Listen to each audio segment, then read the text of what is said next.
What is up, everybody? Let's see here. Now I need to be back again with yet another stream. All right, hold on, let's see here. I changed some streaming settings, and I'm kind of nervous about the settings that I changed. Hey, what's up, Lennoxo? Thanks. What do you guys think of the new video, the new intro? I actually put this new intro on my personal Not a Newbie Dude YouTube channel if you guys want to check that out.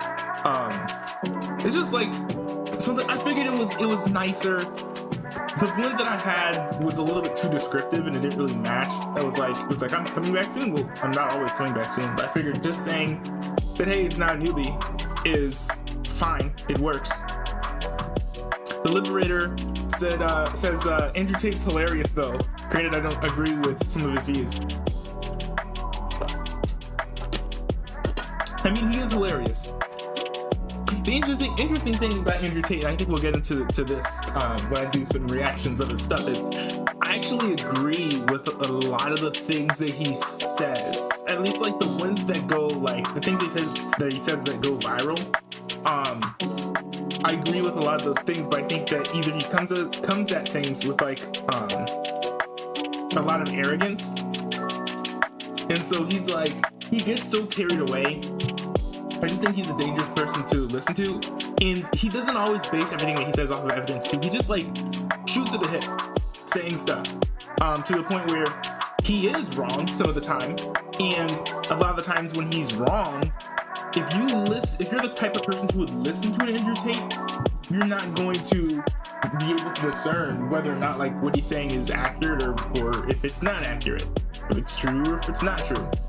And so it can be very, very easy to just get carried away into a wave of deception that is, waves of deception are not cool. I would highly recommend getting out of those if you are inside of one. But that's just me.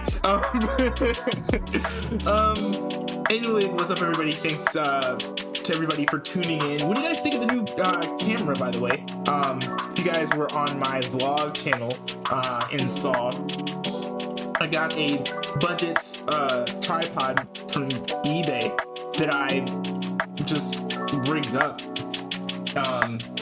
And I just put my brand new webcam, which is a Logitech C920, and here we are. I'm feeling a bit comfortable. I'm starting to feel comfortable with this new setup now. I've changed some things so that hopefully everything runs smoother than it usually does. But I know that things tend to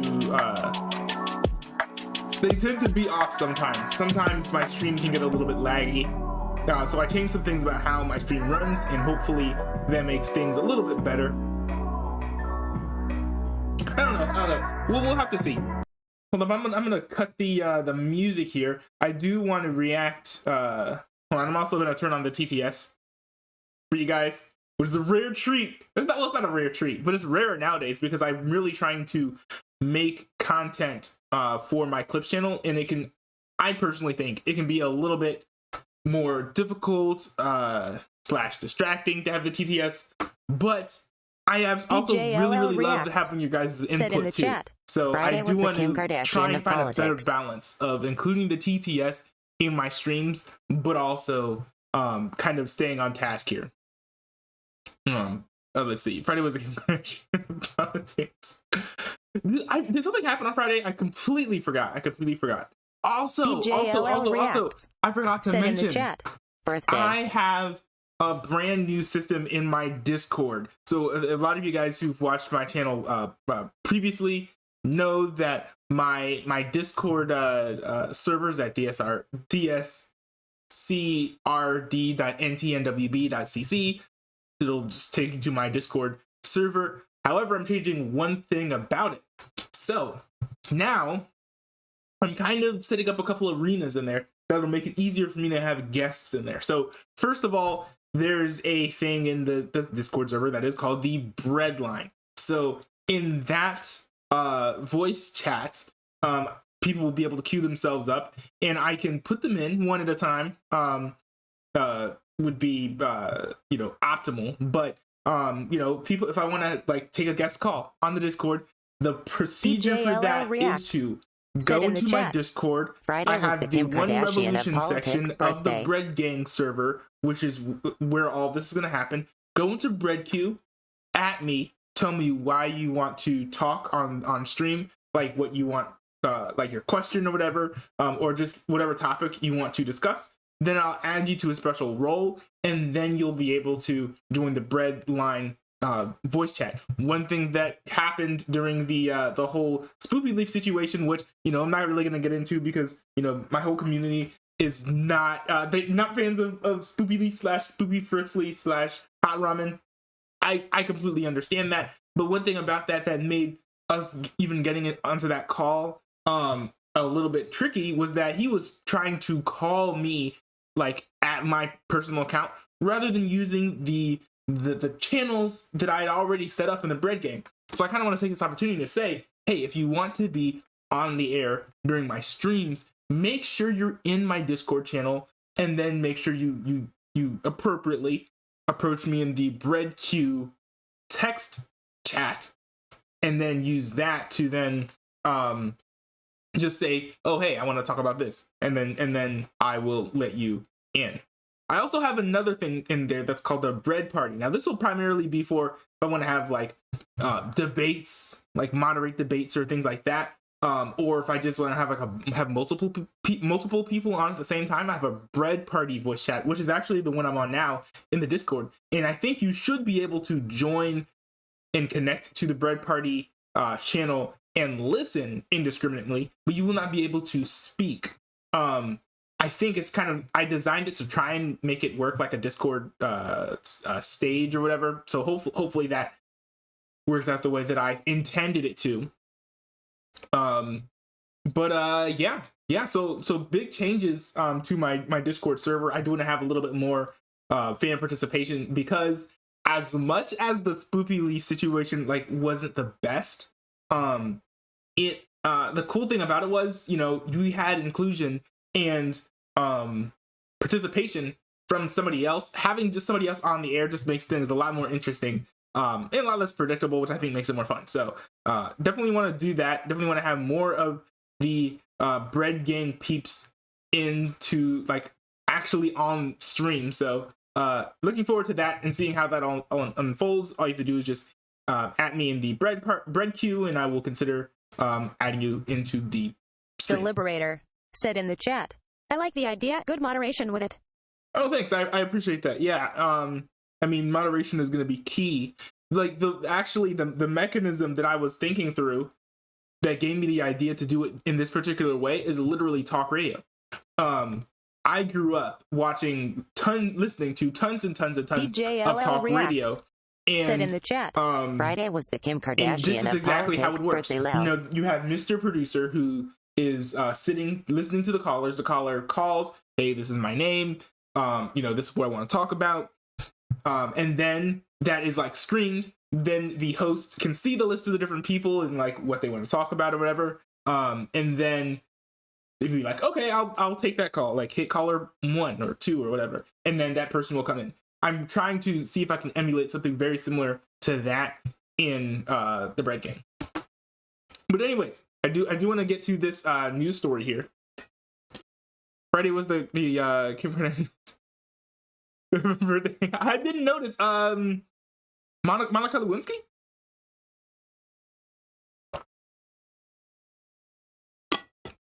I mean, happy birthday, Monica Lewinsky. I mean, she's not like my type, but I mean, then again, I'm not a former president. DJ LL Reacts said in the chat, you. Alrighty. So we've got this headline. Now, this is from People Magazine. I didn't find this from People Magazine, but People Magazine is just the, you know, where I'm getting this particular article. YouTube to remove videos containing misinformation about abortion. Now, I'm drawing attention to this article. Hold on, let me see. They posted about this on Twitter, didn't they? I'm bringing attention to this article because it is going to impact my streams. If you guys saw, I did a whole week of like abortion clips, basically. Not clips of abortion, but like clips like talking about abortion. Yeah, here we go. Here's a thread. So starting today and ramping up over the next few weeks, we will remove content that provides instructions for unsafe abortion methods or promotes false claims about abortion safety under our medical misinformation policies. Like all of our policies on health/medical topics, we rely on published guidance from health authorities. We prioritize connecting people to content from authoritative sources on health topics. And we continuously review our policies and products as real-world events unfold. We're also launching an information panel that provides viewers with context and information from local and global health authorities under abortion-related videos and above relevant search results. And so here you go. Context, National Library of Medicine. An abortion, yes, he's uses to end a pregnancy. Very, very cool. Poggers, YouTube, very nice. You guys are the best. Okay, let's see here. And this is going to be put under their misinformation policy section, which says, certain types of misleading or deceptive content, serious risk of egregious harm, not allowed. So it'll just be thrown in under here, I guess. Now, the reason why I'm bringing this up, let me see. Do they have any specifics? Because their public announcement was actually very vague.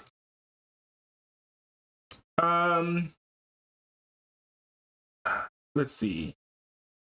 YouTube's announcement comes 2 weeks after Google's decision to assure the privacy of its users who visit abortion clinics. Let's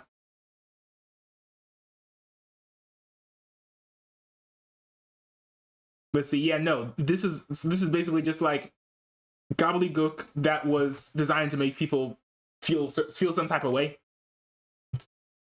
Like, it's not very specific. This is like one of the least specific public announcements that I've seen about like censorship online. Now, because they're coming up with this, and I'm not, you know, I have to respect the rules of the site. You know, I hate the censorship, and I hate, you know, being like, oh, I'm not gonna talk about this. But I mean, I've already done videos talking about abortion. You know, I may talk about abortion here or there, but because of this rule, I'm going to try not to harp on it too much. Specifically about, what is it, the I guess like the safety of it, I suppose. I don't know. You know, I don't know if like speaking on my, I guess, like biblical perspective on abortion would get me banned, but you know, I might say here and there, like, yo, I am not a fan of abortion because I don't think that murdering people is cool. You know, I could maybe I can say that if I'm going to get banned for saying that I think that in most cases an abortion is a murder, then you know, here's a litmus test. We'll see.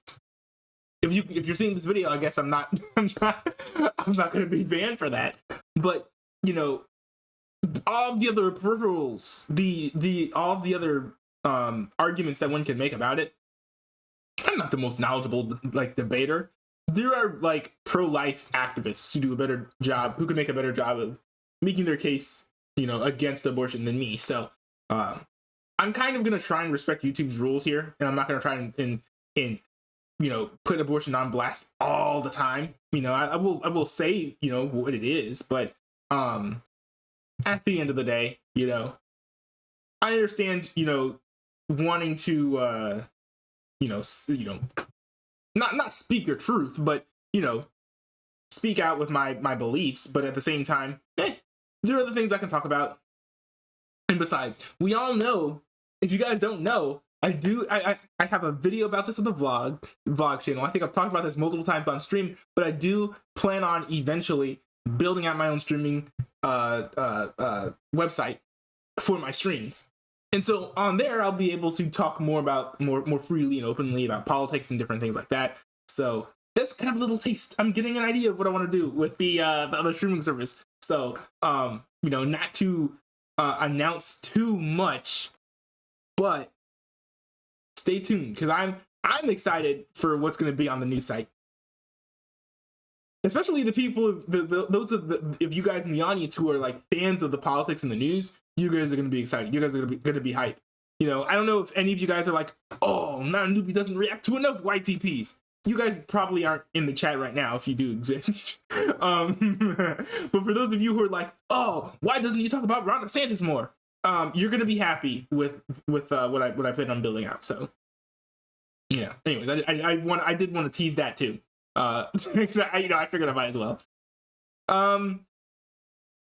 I saw this report and it seemed very interesting.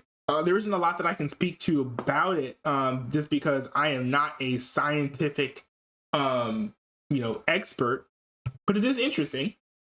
No evidence that depression is caused by low serotonin levels finds comprehensive review. After decades of study, there remains no clear evidence that serotonin levels or serotonin activity are responsible for depression, according to a major review of prior research led by UCL students. Now, a couple of things that were interesting. First of all, I did not know that there had previously not been any evidence that actually pointed to serotonin being kind of a contributing factor to depression. I'd assumed that it was sort of, because I do know that, like, using serotonin as a mood booster for people who have depression is something that is done. I just assumed that there was some sort of scientific basis for that, but I guess there wasn't. But I find this interesting. The New Umbrella Review, in an overview of existing meta-analysis and systematic reviews. Oh, that's interesting. So basically, they just did like a retroactive study on a bunch of studies that were done about this topic. That's kind of cool. That's kind of cool. So just that depression is not likely caused by chemical imbalance, and calls into question what antidepressants do. Most antidepressants are selective serotonin reuptake inhibitors. I didn't know that. Which were originally said to work by correcting abnormally low serotonin levels. Well, that's interesting, because I've been kind of thinking, because I did hear about the headline, but I wanted to wait until the stream to go over this with you all. But I did know that some depression medications, were serotonin based, but I didn't know that most of them were, and that's interesting. Which originally said to correct, let's see. There is no other accepted pharmacological mechanism by which antidepressants affect the symptoms of depression. That is fascinating. But the thing is, like, aren't there some antidepressants that are, like, known to be effective? Like, I would hope so. So then if serotonin doesn't affect it, but they're all based on serotonin, and yet some of them are effective, there's got to be something else to that. It's got to be more than just that in my head. Let's see. It is always difficult to prove a negative. This is the words from lead author Professor Joanna Moncrieff. It is always difficult to prove a negative, but I think that we can safely say that after a vast amount of research conducted over several decades, there is no convincing evidence that depression is caused by serotonin abnormalities, particularly by lower levels or reduced activity of serotonin. The popularity of the chemical imbalance theory of depression has coincided with a huge increase in the use of antidepressants. Prescriptions for antidepressants have risen dramatically since the 1990s, with 1 in 6 adults in England and 2% of teenagers now being prescribed antidepressant in a given year. Many people take antidepressants because they have been led to believe their depression is a biochemical cause, but in this new research suggests this belief is not grounded in evidence. That's huge news right there. Because one thing that's huge about this news is that, where does the scientific community go from here? Okay, here it is. Here's another interesting part of the article. While the study did not review the efficacy of antidepressants, the authors encourage further research and advice to treatments that might focus instead on managing stressful or traumatic events in people's lives, such as psychotherapy, along with other practices such as exercise or mindfulness, or addressing underlying contributors such as poverty, stress, and loneliness. That all sounds good to me. Although the thing about poverty is, like what do they say? Hey, you're depressed, make money. How are they gonna address the poverty side of it? What are they actually gonna do? That part I'm kind of curious about. But anyways, that is interesting. And I sort of I feel like this actually would be a good tie-in to the Andrew Tate drama that I want to cover, because this actually touches on one of the subjects that he's spoken to. But yeah, I mean, this kind of makes sense, sort of, I guess. it is interesting. You know, I don't know all the underlying science, but the tough thing about it is, if, you know, what if, you know, a lot of the causes for depression are situational, and you can't change those situations. So, for example, like this article says, like, oh, why don't you address the poverty aspect of it? Well, maybe it is possible that, you know, the poverty isn't something that you can just like go to somebody and be like, hey, stop being poor. You know, I think that you know, I shouldn't need to say this, but if you want to stop somebody from being poor, the way to do it is usually not by going up to them and telling them to stop being poor. This is usually not how it works. Oh my goodness! I hope that turned out well. It's part of my new setup that I've been working on, having that zoomed in mode. But you know, to be honest, yeah. So I do find that aspect of the advice kind of comical, but that all is kind of connected to the title of the stream, or I guess the title of the stream, title of the video, whatever, which is basically reacting to Andrew Tate's antics, because Andrew Tate has been all over the place. The man has been wilding off the chain, saying all kinds of sometimes crazy, sometimes very based things, and he sways so wildly between fact and fiction and fantasy that it can be hard to keep up with him. And I think that's one thing that makes him, combined with the fact that he's a very charismatic individual, and the fact that he is, you know, as I believe DJLL pointed out in the chat, no, the Liberator pointed out in the chat, he is also very entertaining. Still, he, well, I don't know. I think that these clips, maybe these clips will speak for themselves. I use the term minor attracted person or MAP in the title and throughout the book for multiple reasons. First of all, because I think it's important to use what? This dude is a I saw this euphemism in a YouTube video I'm currently watching. I'm gonna use this one. This dude is a Discord moderator. I know. Send me to Mars. So much for that question. I use the term minor attracted person or MAP in the title and throughout the book for multiple reasons. First of all, because I think it's important to use terminology for groups. And I will say, these clips of Andrew Tate, I have not seen them all. This one here, I have not seen. Many of these other clips that I'm going to react to, I have seen. But, you know, this is just Andrew Tate in some very interesting situations where, you know, most people you would think would be able to react rationally. We'll see how this guy reacts. That members of that group want others to use for them. And MAP advocacy groups like Before You Act. How are you? What's a MAP advocacy group? Are you gonna advocate for being a MAP? Like, hey, being a MAP is a good thing. It's fine that you like kids in a very Joe Biden way. Like what? Like what? Have advocated for the use slave of programming. They're trying to put it in my brain. Advocated for it primarily because it's less stigmatizing than other terms like pedophile. This is haram. Haram. Send her to Saudi. Let her repeat. My bad. This shit. Haram. We need the will of God. We need Allah. Listen, I'm ready for the asteroid. I've had enough. Same. No, I am so ready. There are the way the dude talks, you know, he makes it seem like he would be able to like break the asteroid though with one swing of his fist. So look, there's 72 virgins awaiting me. Just bring it on. So this is not, I didn't know that. I've had enough. The slave programming, they're trying to put it in my mind. It hurts me. They're trying to inject it, and I have to rebel against the slave everywhere I look. Okay, that reaction is fine. So sometimes Andrew Tate has good reactions. But then, and then this is the big one that I wanted to react to. I kind of wanted to culminate in reacting to this one. But see, here's another to do things that you don't want to do. So then, Andrew, this clip I saw.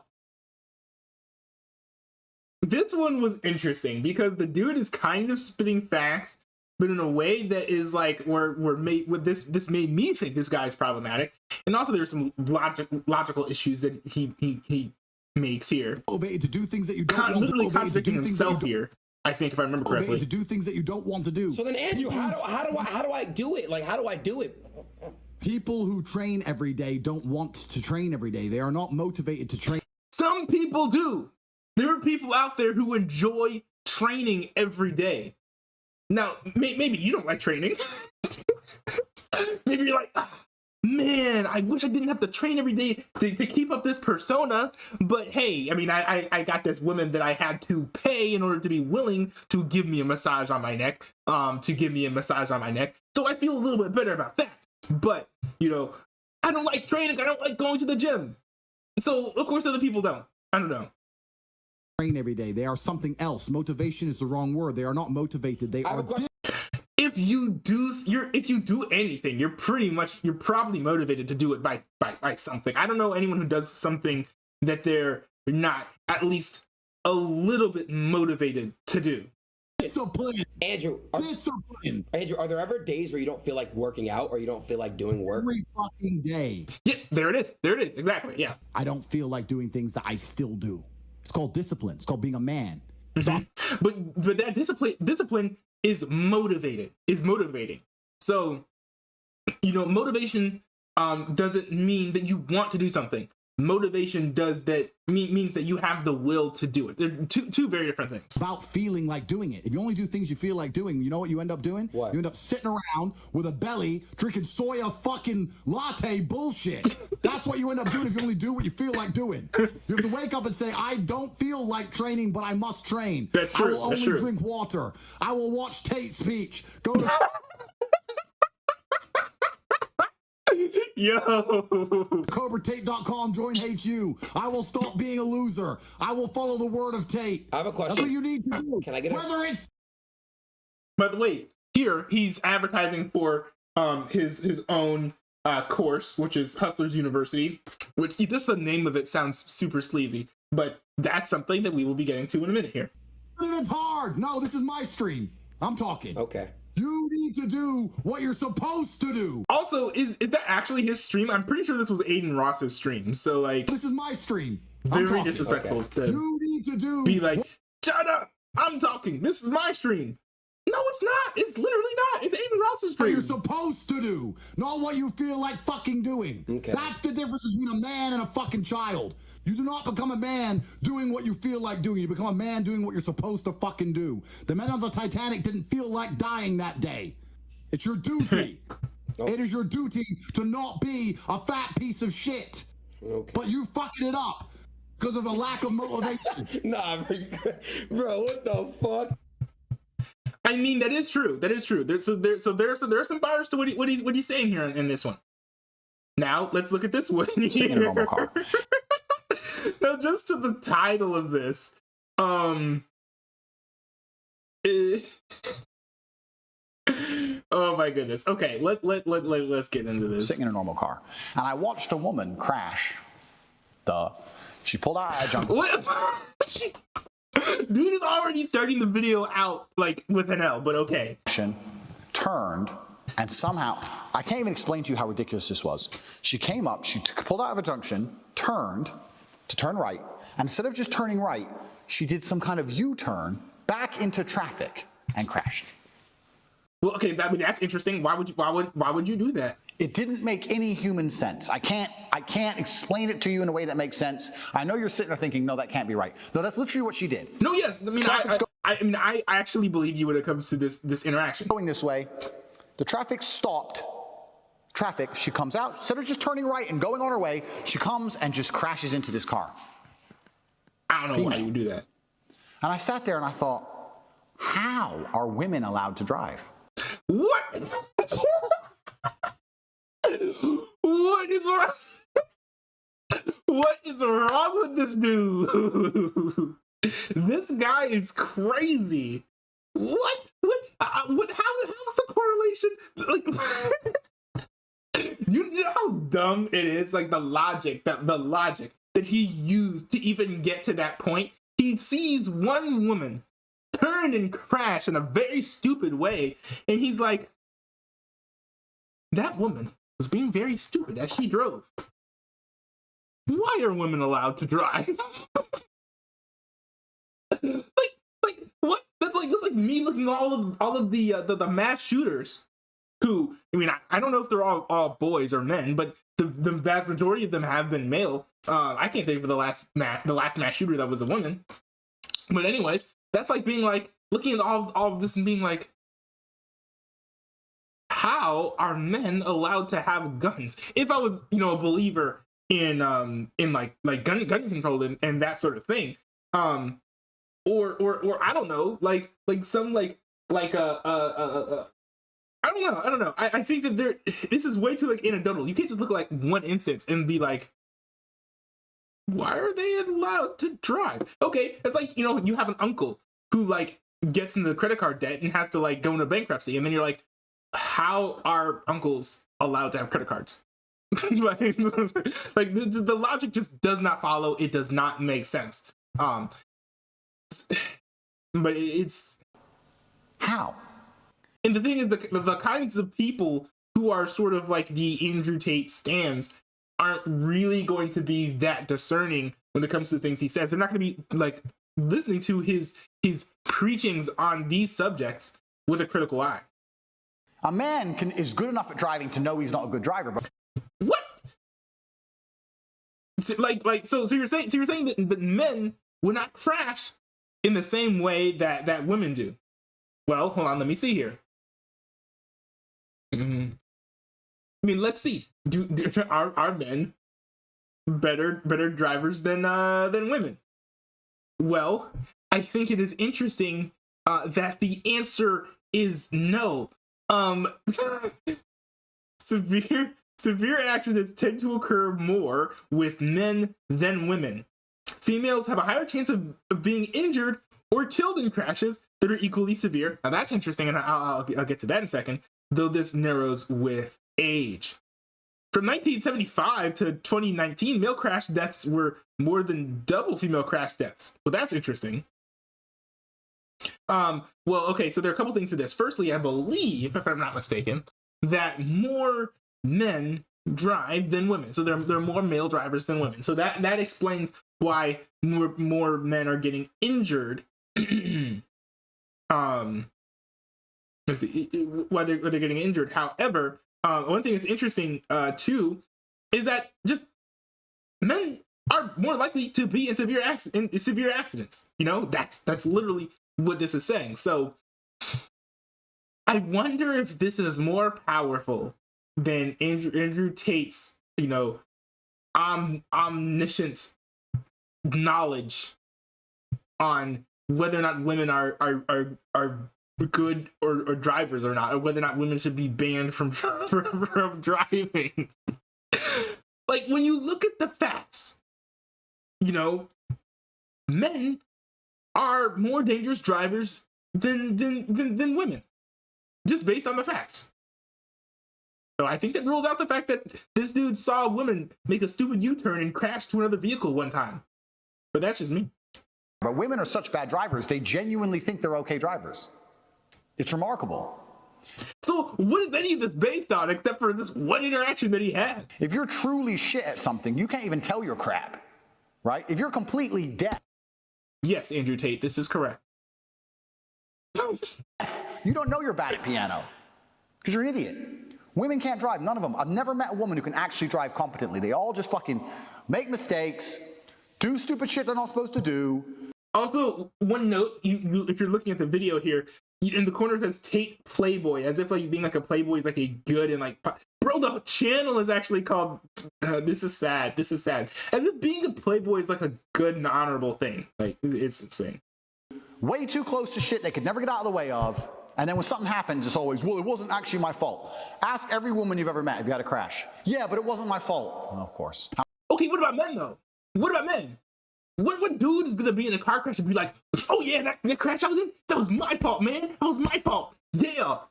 Like, no. How many have I had? Fucking none. So, it was your fault, stupid bitch. Terrible take. A government is nothing other this than... is another interesting interview that I want to get to, and I haven't seen this one, but I have seen this one already, and this is like the main thing that I wanted to address here when it comes to Andrew Tate. He did this video about therapy, and some really interesting things just about how this whole situation went down that I really wanted to break down, because even in this video, he really exposes his own fragility and the assumptions that he makes about other people. So let's look at this.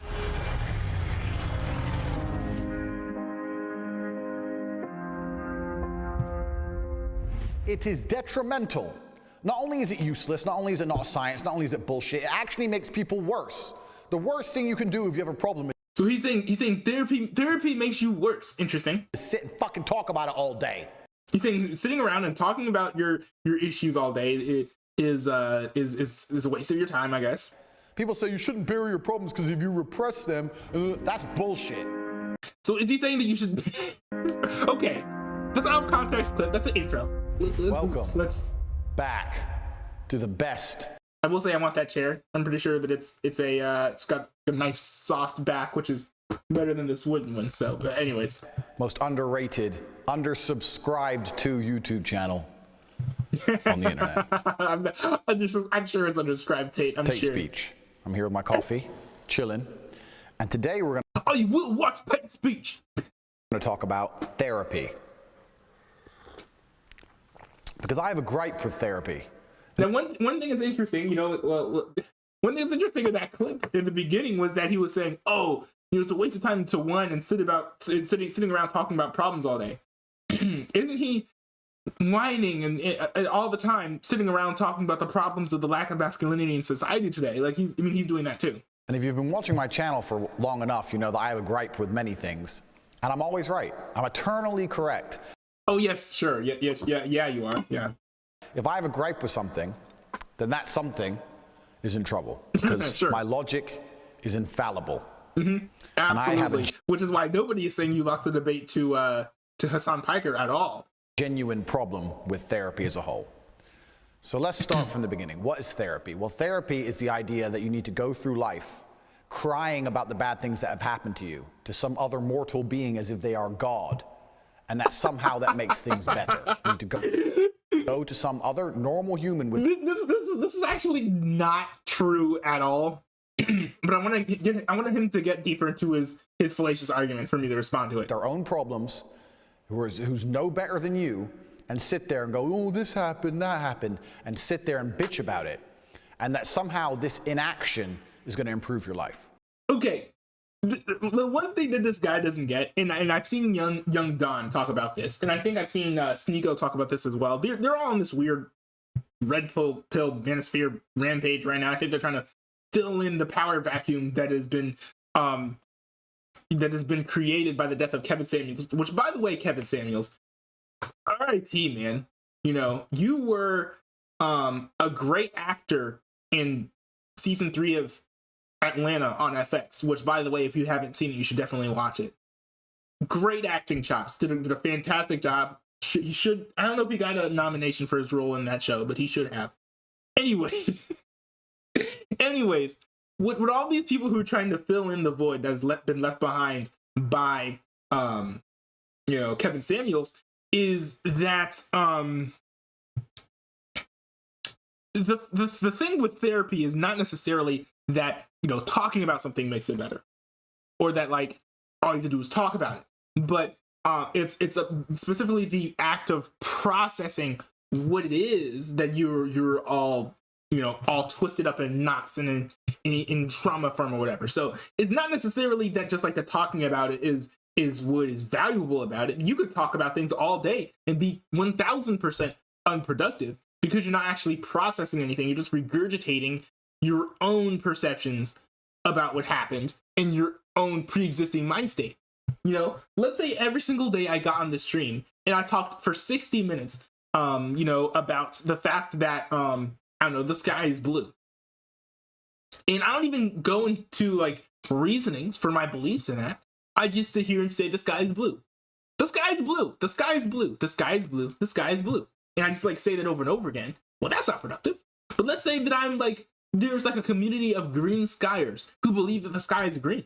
And so what I do is I have debates with them and they come in and bring their various arguments. And then I list out my arguments. And then we like work through the different things, logically breaking this down. How do we get to this point? How did I get to the point where I'm at, where I think that things happen this way, that the sky is in fact blue? How do you get to your perspective, thinking that the sky is green? And breaking down the why, and not just obsessing over the opinion or the fact of the matter. That is sort of more what at least good therapy is supposed to be about. This Tate speech is going to have a lot of different elements to it because my problems with therapy are varied. But one of my largest problems with therapy is that it's an antithesis to my worldview. And my worldview is that action always wins. Momentum, speed, power, forward, forward, forward. And that's why he wants to be strong, right? That's why he's always working out, because he sees the only way for things to improve, the only way for things to get better is for him to be a man of action. It's the only way things get done is by physical force. It's the only way things get done. Who's done business with me knows the first thing I say is, okay, good idea. How quickly is it done? The sooner it's done, the sooner it makes money. If it takes 2 days instead of 1 day, that's 1 extra day we've lost we can never make money during.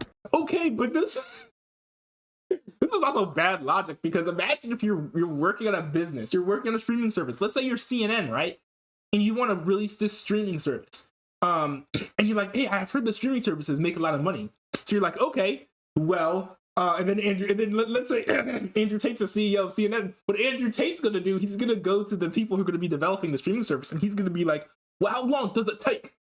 Does it take 1 day? Or does it take 2 days to get it done? Because every day that it's not launched and it's not running, I'm losing money. Like, that's what he's going to be like. But the fact of the matter is, if you rush a process, if you don't have any patience, then you're going to lose out on potential gains. Like, imagine if CNN Plus was a rush streaming service and ended up losing money. Just imagine that. And then imagine the inverse scenario in which they actually, take their time making the streaming service, and then it turns out to be a success because they actually put in more effort into it. They made it more valuable. Just because you have to wait, waiting is not the same as losing money. They're two very different things. You want to be a millionaire, do things quickly. Action wins. Therapy is not action. Therapy is sitting in... Good therapy is action. The good therapy of actually working through, something and thinking through something. Crying and complaining. Talk is not action. A fucking chit chat isn't action. Okay, so when there is a presidential, there's a G20 summit or whatever, where a bunch of political leaders have a powwow, you're saying that nothing gets done because all they're doing is just chit chatting. They're talking. They're not doing anything. They're just going like this. Right, Tate? Right? Is it G? No, G knows. Action is doing something. If you feel depressed, G, you're gonna spill my fucking coffee and you're ruining my Tate speech. Piss off. Bro, what? The disrespect that he is giving this dog is insane, man. What? If you feel depressed, you go to the gym. You do something. True. This will help. Studies have borne this out. That if you are depressed, go to the gym, it will help. Exertion, physical movement, all of that does help with depression. You don't sit and cry about it. No, I feel depressed. Let's go sit and have a talk. Words don't count as action, not in the harsh realm of reality.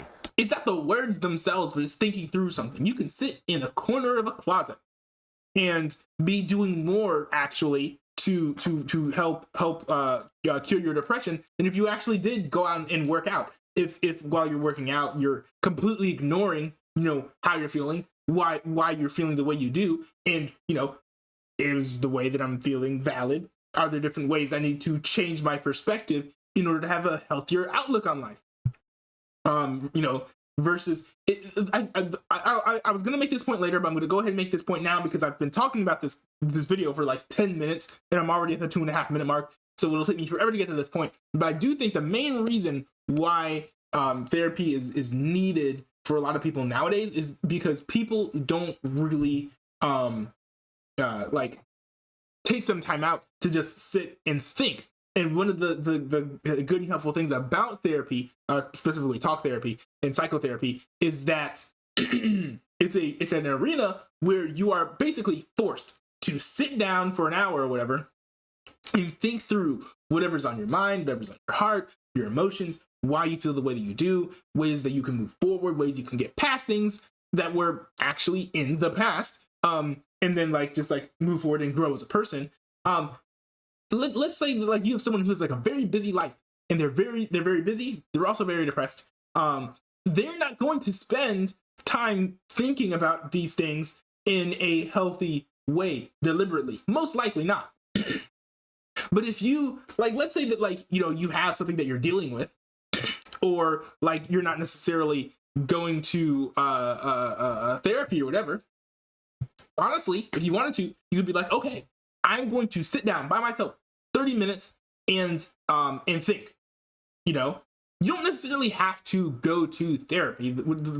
Again, the great thing about it is that it makes you think through and process things. But if you are able to think through and process things on your own, then maybe you can just do that. But I will say that for some people, you know, they don't force themselves to ask themselves the appropriate questions that they need to and be like truly honest with themselves. And that's where a good therapist will push you in that direction so that you're actually processing what it is that you need to process rather than avoiding it or wallowing in it, which Andrew Tate is assuming here that all therapy is. You know, not all therapy is like this. And of course, a lot of it is like up to the person who's actually going to therapy, how the therapy goes. So a lot of it, I think, is them actually wallowing in it, but also it's bad therapists who are letting them to do that because you're not supposed to do that. Baron Brett in the chat is saying, it's here in the Discord voice chat, not a newbie. So fine if I join. Yes, it should be fine for you to join because actually go ahead and join. I want to see what happens because I've designed it so that you can join but not talk. At least that's the way it's supposed to work. Hop in it and let me see if it's working appropriately. Yeah, good. You're muted. You can hear me. That's fine. It's how it's supposed to work. So the way the Discord server works is you can pop into the Discord and hear me talk if you want to, but that just doesn't mean that you'll be able to speak. But anyways, let's get back to reacting to this piece of golden content. Therapy Ruins You by Tate's speech. So that's one of the first problems I have with therapy. The second problem I have with therapy is therapists don't want you to get better. Not all of them. A lot of them do. I mean, not all of them, but a lot of them do. Therapists want little piles of goo they can poke at, little weak individuals they can. Also, I will say this. What is that statement based on? That statement is entirely an assumption. There's no study that's been said the majority of therapists don't want their patients to get better. You know, like, you would have to do some crazy Project Veritas stuff to even verify that that's the case, that most therapists don't want their patients to get better. That is an assumption. Now, granted, it's an assumption that makes sense. I mean, if everything is within the realms of a business model, if all of these people are motivated by money, primarily, then yeah, it makes sense that that they wouldn't want their patients to get better, but it's not necessarily something that is proven. Can just poke at and ask stupid questions to. We're going to pay an hourly rate forever. It's not in their business model to improve your life. It doesn't make any sense. Andrew Tate, not everything is about money. Not maybe everything's about money for you, and that's why you're doing this Hustlers University thing or whatever. But yeah, no, that's just not how it is for everyone. They just want to sit there and let you just talk shit as long as it takes. What's crazy about this is, how can you go and sit in front of a therapist and not cross your mind that this therapist has a bullshit life anyway? That should cross your mind. Now, it may not be true, but that possibility should definitely cross your mind. You know, there's a lot of things of like online where it's like, oh, you know, my therapist is the therapist. So it's like all these therapists are getting divorces and cheating on their fucking wives and are just as depressed as you. So why the fuck do you think they know anything? If therapists understand psychology so well, why are they not all living these perfect, ideal lives? Well, they're not, because they don't know shit. I have to disagree there, because I think that what he is sort of like, he's making people think that, you know, for if you're a therapist, you have to be either perfect or you're invalid as a therapist. Because basically he's saying that like therapists should know the answers to everything, right? Nobody even said that therapists know the answers to everything. What is he talking about? He's kind of like talking out of his neck there. And I say this to and we're going to get onto my story about therapists. When I said this to therapists, they go, oh, we don't claim to be perfect. Well, if you don't claim to be perfect, then what you know doesn't mean shit. That's absolutely ridiculous. So like, this man here, does he listen to anybody else in the world? If he has anybody in his life other than Jesus, and he listens to them, then he's breaking his own rules of logic here, because basically he's saying that you should never listen to anybody who is not 100% right all the time. And the thing is, even experts aren't always right. Experts are often wrong. Experts get things wrong all the time. They're not even 100% right. And so for him to set this bar so high that literally the only person that would be able to meet that standard is Jesus, because he is God and he knows all all of truth, and he's the only person in the world who knows everything. So this means that he literally can't listen to anybody else. He can't even listen to himself because he's not perfect, right? Well, no, actually, no. Didn't he say that he actually knows everything and is never wrong? He did say that, didn't he? Interesting. If you're telling me that your own knowledge cannot be applied to yourself to provide yourself with the perfect life, then you cannot provide anyone else with a perfect life. Therefore, who gives a fuck what you think? You're an idiot. What about you, Andrew Tate? Hold on, wait, let me run that back. If you're telling me that your own knowledge cannot be applied to yourself to provide yourself with the perfect life, then you cannot provide. Now there's the thing. If they're not saying that though. They don't say that. Like I said, a lot of these therapists go to therapy.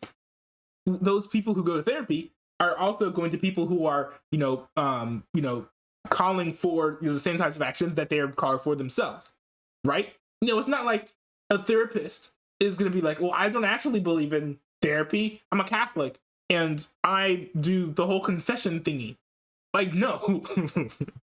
Provide anyone else with a perfect life. Therefore, who gives a fuck what you think? You're an idiot.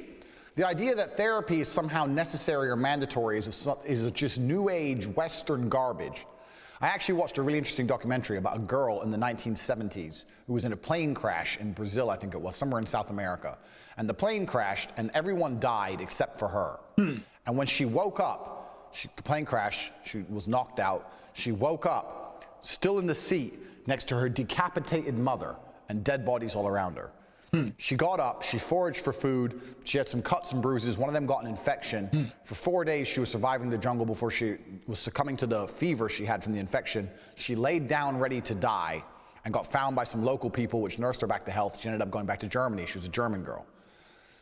And they said, well, what happened afterwards? She goes, well, I went to Germany and my dad obviously thought I was dead, but I wasn't, so he told me to get a job and I got a job.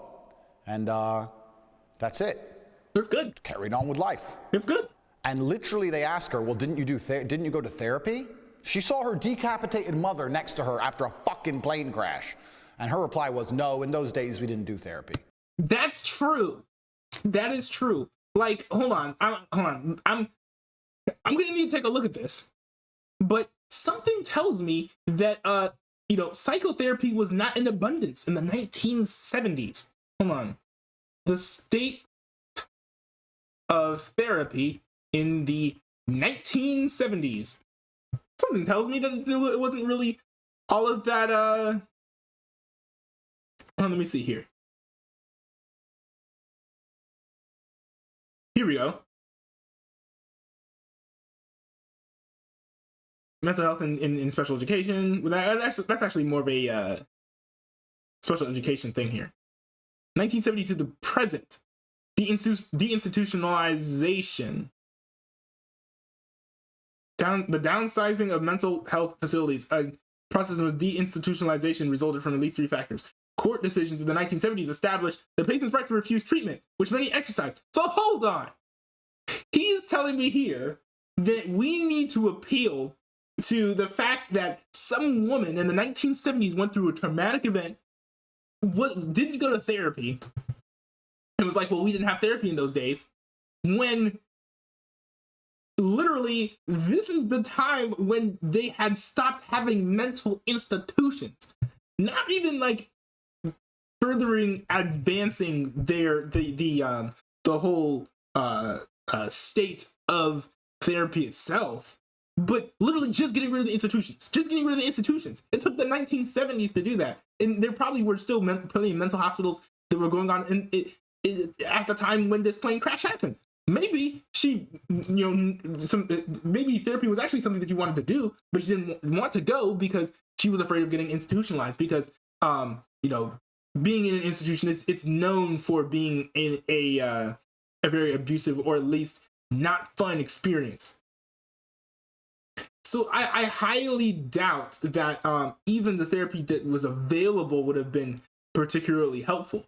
So maybe he'll use an example from modern day instead of the 1970s, which doesn't entirely apply. She just carried on with life. Now you're telling me that she can carry on with life and get on with things after seeing her decapitated mother, after fucking nearly dying from some jungle fever bullshit.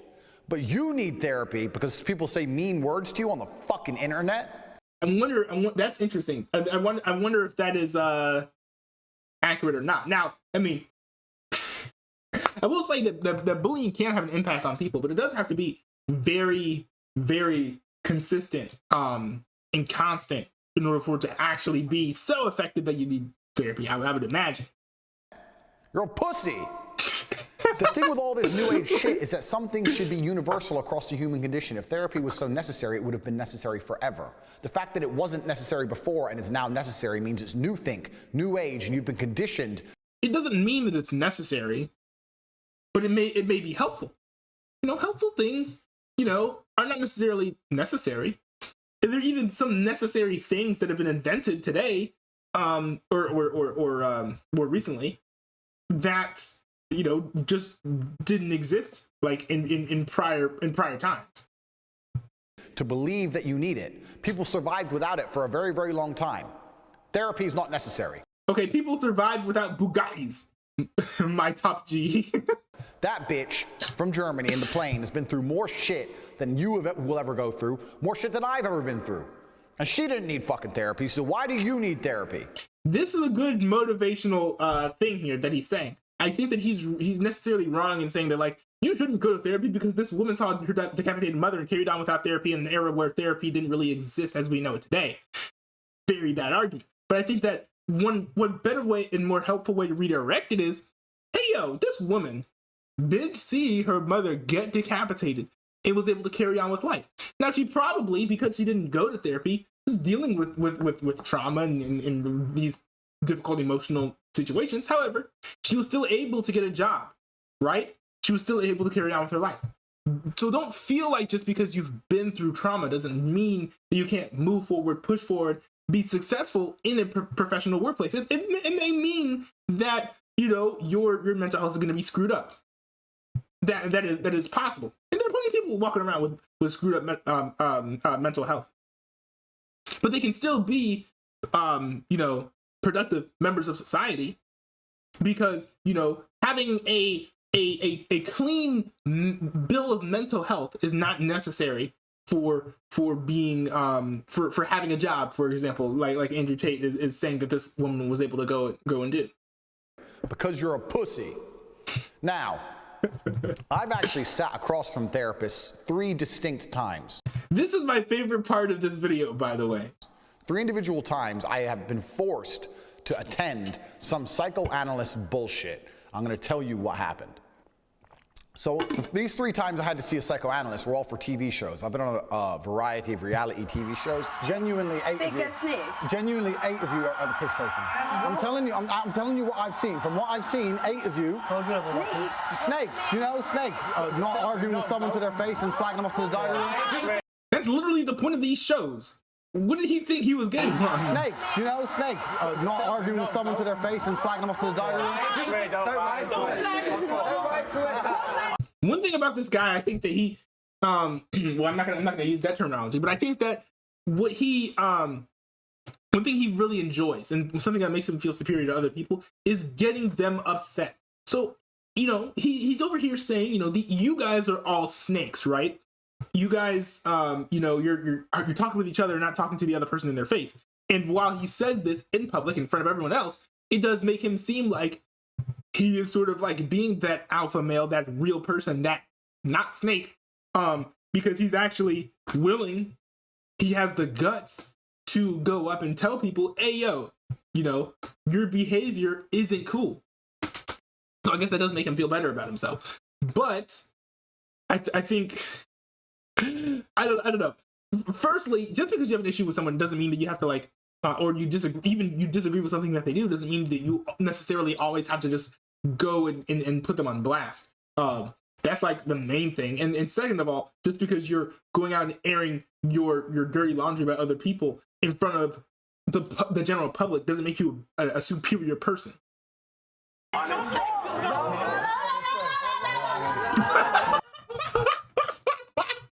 I will say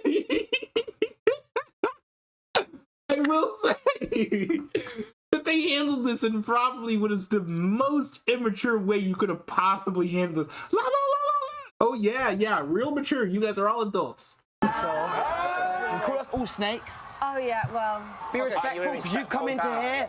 You came into here and we called 8 of us snakes. And this is where Andrew Tate here is most likely feeling very, very superior because, you know, he is physically stronger and he has gotten him riled up, right? And meanwhile, he's maintaining his sense of calm and collectiveness. Yeah, of course. And they make you go and see a psychologist to ensure you're not going to kill anyone else or kill yourself or anything weird when you're on TV. Yeah, I mean, it makes for good TV, but. So I'm sitting in front of this psychologist. I sit down, and he goes, "Oh, hi, what's your name?" I'm talking to him. We're having a little bit of a chit chat. And then I said to him, he asked me, "Oh, why'd you..." Okay, here's my favorite part of this video, which I think like definitely exposes. Andrew Tate did a self-expose in this one. He definitely exposed himself in this. He goes, "Oh, hi, what's your name?" I'm talking to him. We're having a little bit of a chit chat. And then I said to him, he asked me, "Oh, why'd you become a kickboxer?" Thinks he's fucking smart. The first mistake is that he thinks that asking him why he decided to pick the profession that he did was some sort of trick question. Okay, so here's the big red flag already on this dude. He's on edge, he's on guard, he's defensive about being asked why he picked his profession. Why? Is there something wrong with why he picked the profession that he picked, right? Like, you know, was there like a reason behind him deciding to be a kickboxer that he doesn't want people to know? Mr. fucking pen and paper. Why'd you become a kickboxer? Violent tendencies. Okay, and here we go. Now he's showing how worried he is about what this guy's writing down. He's like, oh wait, he knows I've decided to be a kickboxer. He's asking me about being a kickboxer. He's writing about my response. Even if I'm not saying anything, he's writing about my body language. So he's writing. I wonder what he's thinking. Kickboxer, right? Well, he must be thinking violent, right? Anger issues, you know? Like he's worried so much about his image that he's not even really even thinking about the question. He's thinking about how the question will make himself look in front of the therapist, which is really bad and a huge red flag. This dude needs some work. He likes to appear masculine. Fuck knows what he was writing down. Some gay, stupid. Now, the funny thing is, it'd be hilarious if all of these things that he's worried about this dude writing was actually true, but he didn't want him to know about it, and that's why he was so defensive and upset. Shit, because you know these people are fucking idiots. Why'd you become a kickboxer? He said, why'd you become a therapist? Now he's becoming so defensive, unwilling to even answer this question. Like what is wrong with him just saying, you know, why he decided to be a kickboxer? Now maybe he feels like this is a trick question. But if this is a trick question, what's wrong with that?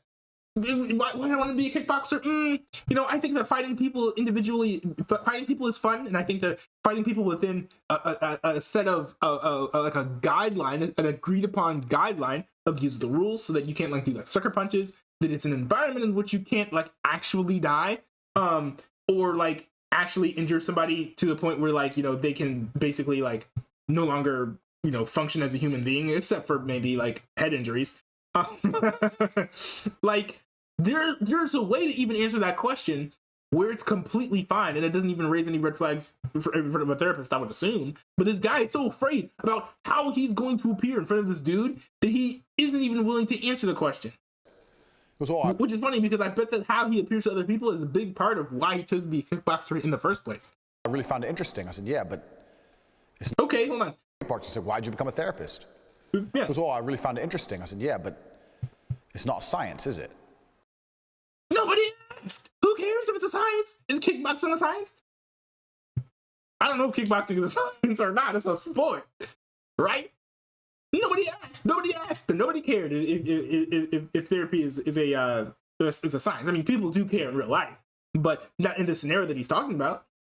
And he goes, well, why do you say that? I say, well, 1 + 1 is always 2. But with an alcoholic, you can have a person whose father was an alcoholic, so they're an alcoholic. You can have a person whose father was an alcoholic, so they don't drink alcohol at all. People can be in the same situation, have very different outcomes depending on who they are as an individual. So it's not science because it's not exact. The whole point of a science is that you can predict the future. No. Well, I mean, yes, you can predict the future with science. But the thing is, you can't necessarily always 100% predict the future. And plus, there are different... One big thing about this whole situation is where you end up mentally is in large part due to your perspective, which is very heavily influenced by the people around you. So yes, things like parents, but also your surrounding environment. You know, so let's say this person over here with this hypothetical theoretical individual with the alcoholic parent, right? Let's say that in one situation the person was in a Christian, nominally Christian household where they went to church, or whatever, at least. And then in the other situation, it was a very secular worldview, no church at all, no concept of God.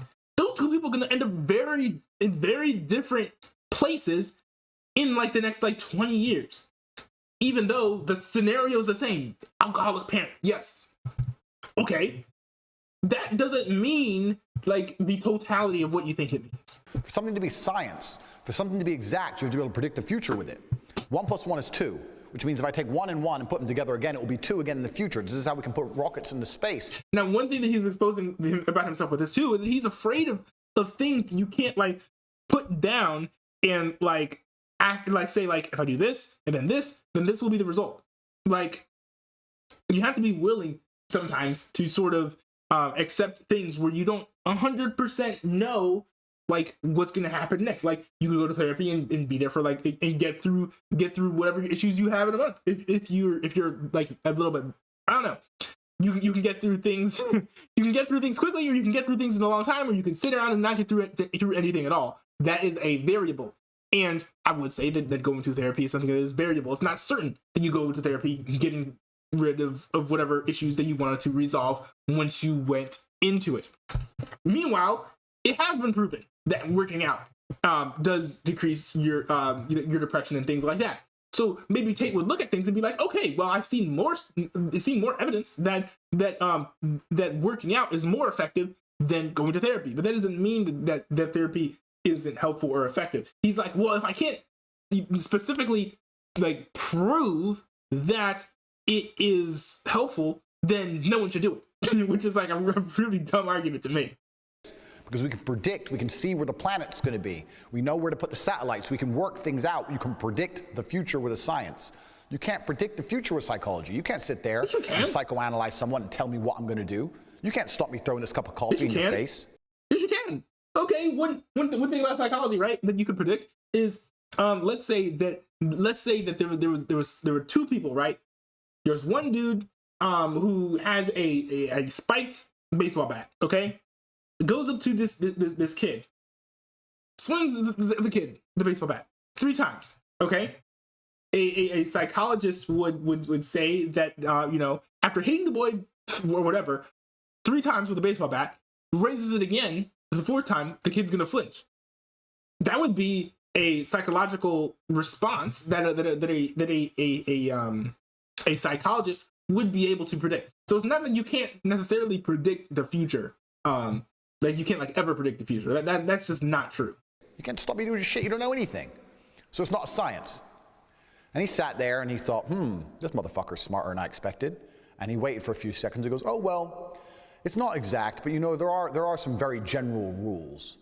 And that was his answer. Now, psychologists do this a lot. Psychologists, therapists, etc. They give stupid ass answers. And because 99% of people are stupid. What was stupid about the answer that was given? Get away with it. There's some general. Mr. Lonely says Andrew Tate is top H. I think you meant to say top G. Yes, Andrew Tate. Mr. Lonely said that Andrew Tate is top G. I think it's very telling that your name is Mr. Lonely. I think that you don't have to do this to yourself, Mr. Lonely. There are other people who are way better that you could be paying attention to than Andrew Tate. Check out some Ruslan. There are so many other people on the internet who are better better sources of advice than this Mr. Andrew Tate man. Rules. I said, oh, there's some general rules. Then why are we speaking, friend? Because I'm not a general individual. General rules, by your own description, general rule means it must apply to people in general. Okay, but that is true. That they do apply to people in general. It must apply to the masses. It must apply to normal people. It's the average of the bell curve. Yes. I'm an exceptional individual. I'm a 4-time kickboxing world champion with a genius IQ. I've made more money than you will ever make. I've done things you could never do. I'm smarter than you are. So why are you talking to me? But the thing is, he is saying, this guy here is saying that general rules are for general people, and so they don't apply to me because I'm not a general person. I'm a very specific person with a very high IQ. But but the problem with that approach is that general rules still do apply to like general people. So for example, men are worse drivers than women. That's a general thing that applies to general people, most people. And it doesn't mean that you can literally say, you, Andrew Tate, I know that you are a worse driver than my girlfriend because you are a man. It doesn't necessarily mean I can say that because that's more specific, and I would need to look at more evidence about that. But what it does mean is that I can say, oh, you're a dude. Since you're a dude, you are probably a worse driver than any random woman that I found. Or like at least, or I could go to Andrew Tate and be like, you know what? If I was talking to a woman, there's a higher chance that the woman I'm talking to would be a better driver than you. Like that's a more reasonable way to approach this whole situation. General rules do apply to most people generally. For example, like most people don't look better bald. Andrew Tate does.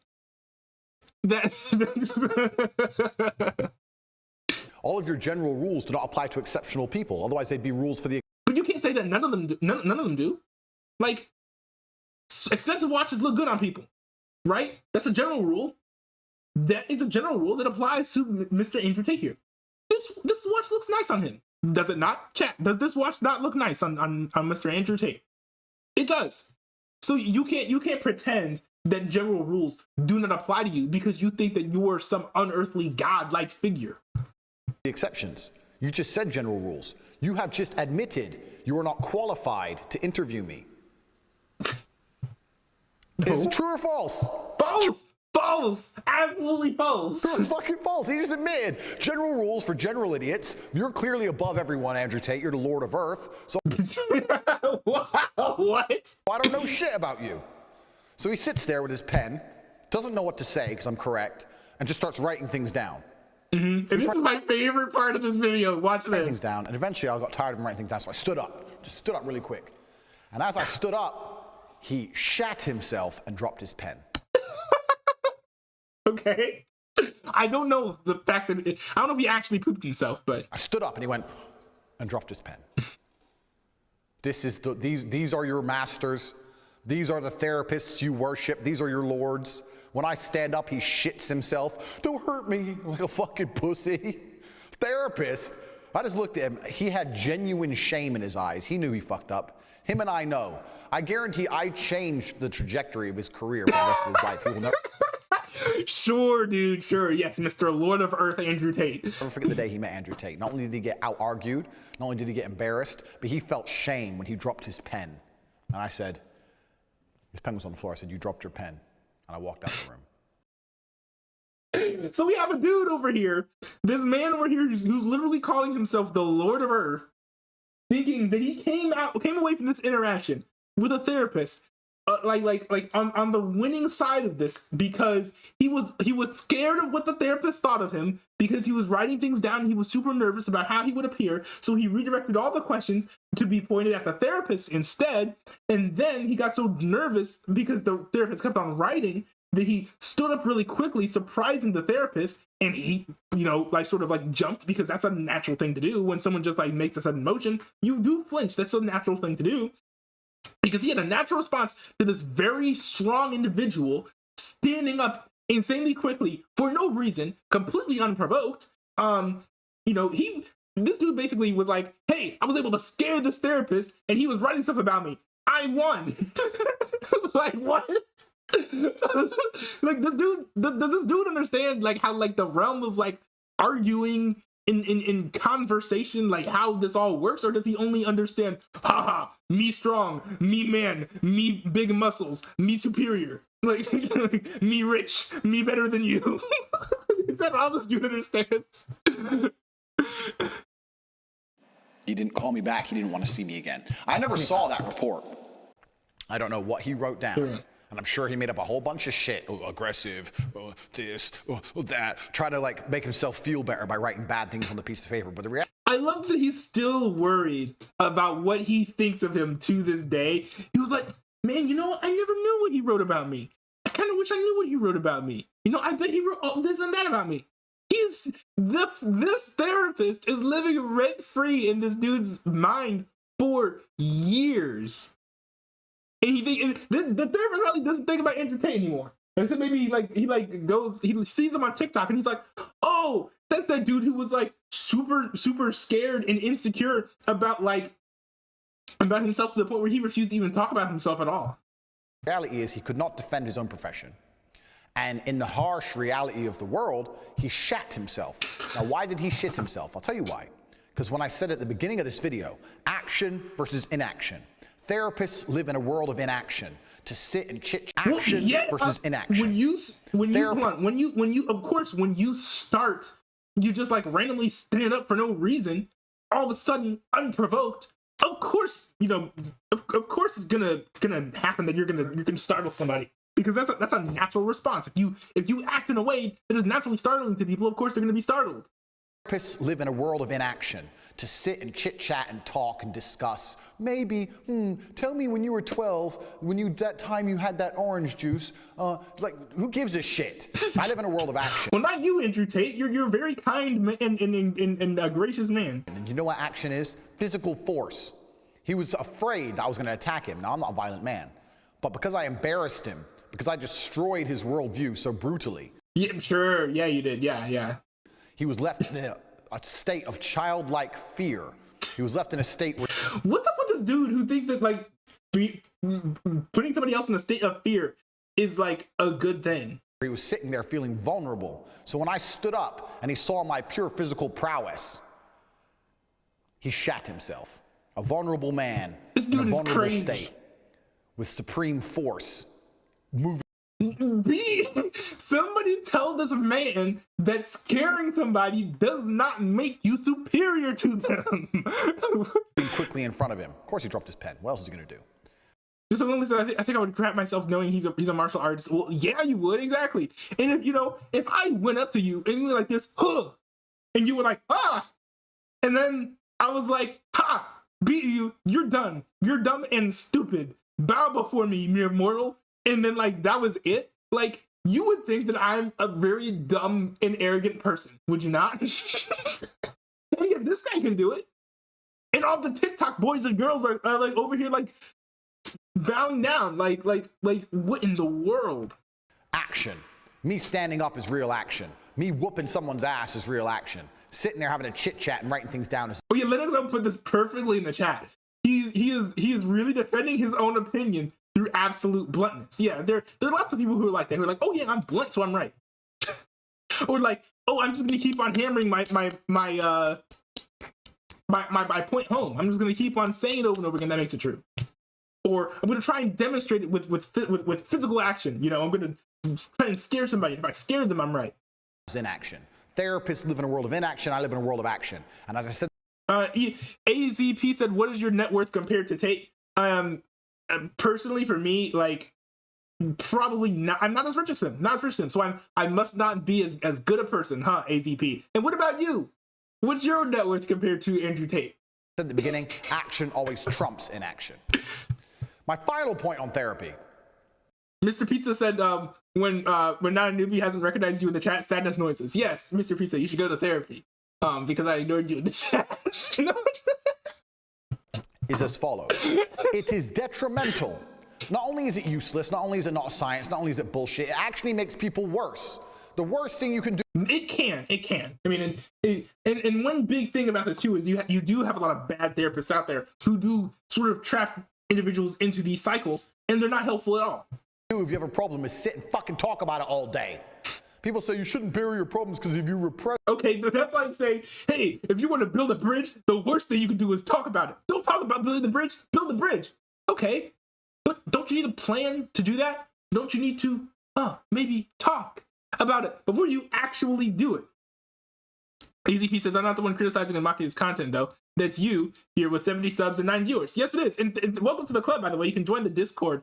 I think the link is in the description. And you can sub and be that 71st subscriber. Or you can just sit here in the chat saying that I'm whatever if you want to. That's bullshit. World War II. How many people died? Did everyone sit around and fucking go, oh, we don't have time to rebuild all the cities and create the NHS. We need to sit and fucking talk about all the bad things that's happened. Every single person has a horror story, from Russia to Germany through France, England, America, the Japanese, the Philippines. Everyone has something bad to say. So let's somehow clone the entire population of Earth so we have enough fucking therapists and sit there and talk all day instead of getting shit done. One good point that he is Mr. Beast says the guy's definition of a super nut job. Basically, yeah. He's just the epitome of he is arrogance personified. That's all Andrew Tate is, more or less. But he does make a good point here. And this is one thing that I've heard from different people who've been dealing with mental health issues. I actually saw this earlier today. I think Andrew Padilla is his name. The guy who interviews individuals like famous people. And one of the people that he interviewed was Valkyrie, who happens to be my favorite female streamer. And I wasn't expecting this, but it actually was a very, very serious and intense interview where they were talking about, apparently Valkyrie's been through a lot of trauma in her life. But one thing that was very interesting was that she was talking about how she held multiple jobs, basically until she quit working full-time or part-time or whatever to become a streamer. And she was actually saying that some of her happiest times in her life was from working, partially because it was a distraction from, a lot of the things that were going on in her personal life that were actually causing her to be down and have these mental issues. And on top of that, it was something where she was doing something, getting something done, and getting rewarded for it. So there's definitely something to be said for, not like ignoring everything that's going on mentally, but, moving forward with life and just like carrying on if you can, like Andrew Tate said earlier, getting a job. There's something to be said for just going and doing that. Mr. Lonely said he's only getting bigger and stronger because he talks about crap that isn't talked about anymore. He isn't even shamed for it. I don't agree with 100%, but I know dude isn't saying blasphemy. Yeah, he's gonna. Well, the thing is, he's saying stuff that is said. There isn't really a whole lot that he's saying that isn't echoed by like Abba and Preach, for example. The thing about him is that he's just delivering it in a unique way. And definitely don't agree with, he says, I don't agree 100%, but the dude isn't saying blasphemy. Yeah, there are nuggets of truth to what he's saying, but part of it is his approach that's so problematic, and also the fact that he is using bad arguments to get to good places. And sometimes that can just lead him to use bad arguments to get to bad places and have these crazy generalizations that just aren't based in reality. Mr. Pizza said, I'd rather have, I think I'd have a better time reasoning with Daniel Lord than this bald guy. I would, hey, bring Daniel Lord on the stream. I'll talk to him. Mr. Lonely says, dude was state chess champ at 6 highly intelligence, not just big and strong. Well, good for him. He's good at chess. Good job. Good job, Andrew Tate. You're good at chess. Aren't you a better person than pretty much everyone? Mr. Lonely said his life is pretty interesting. Crazy dude. Yeah, I mean, I don't know. I mean, I know he's got some Bugatti, so he's got to be interesting. Bullshit. People shut up and they got shit done. There's nothing the timing of that wrong with fucking having something bad happen to you, internalizing it the best you can, maybe speaking about it with someone close to you, but in general, just shutting the fuck up and getting on with it. Therapy is detrimental, and I'll tell you why. I'm going to prove it to you. I'm going to prove it to you once and for all. I'm really excited to see all this evidence he's going to bring. Robin Williams is my test case. Oh, I remember this. So, I often say depression isn't real. If you don't know that about me, you can watch my video. He said, "I wish I could bring Daniel Lord in the stream, but permanent me." Oh yeah, that's right. I forgot that I banned it from my Discord. So on Tate speech about my mind tricks on how to beat depression. Depression is a state of mind, and with an iron mind, you can destroy it.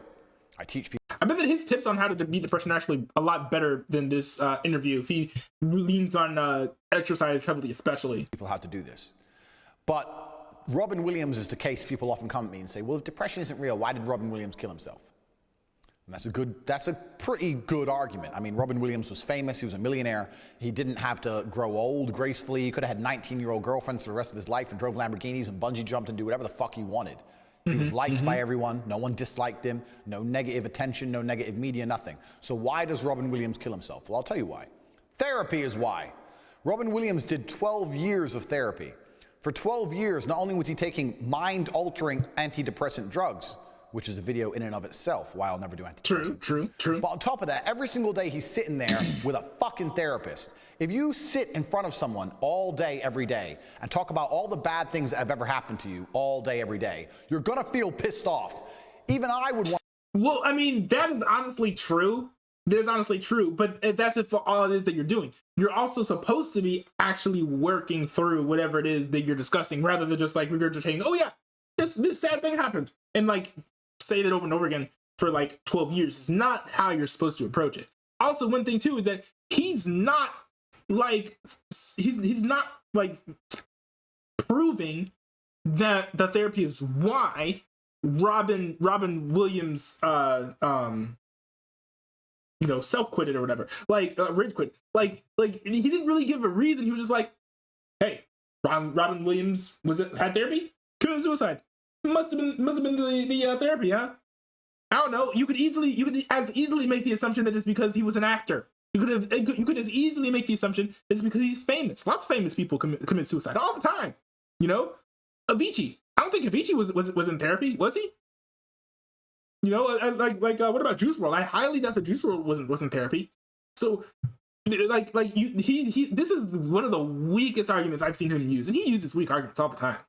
Bad things that have ever happened to you all day, every day, you're gonna feel pissed off.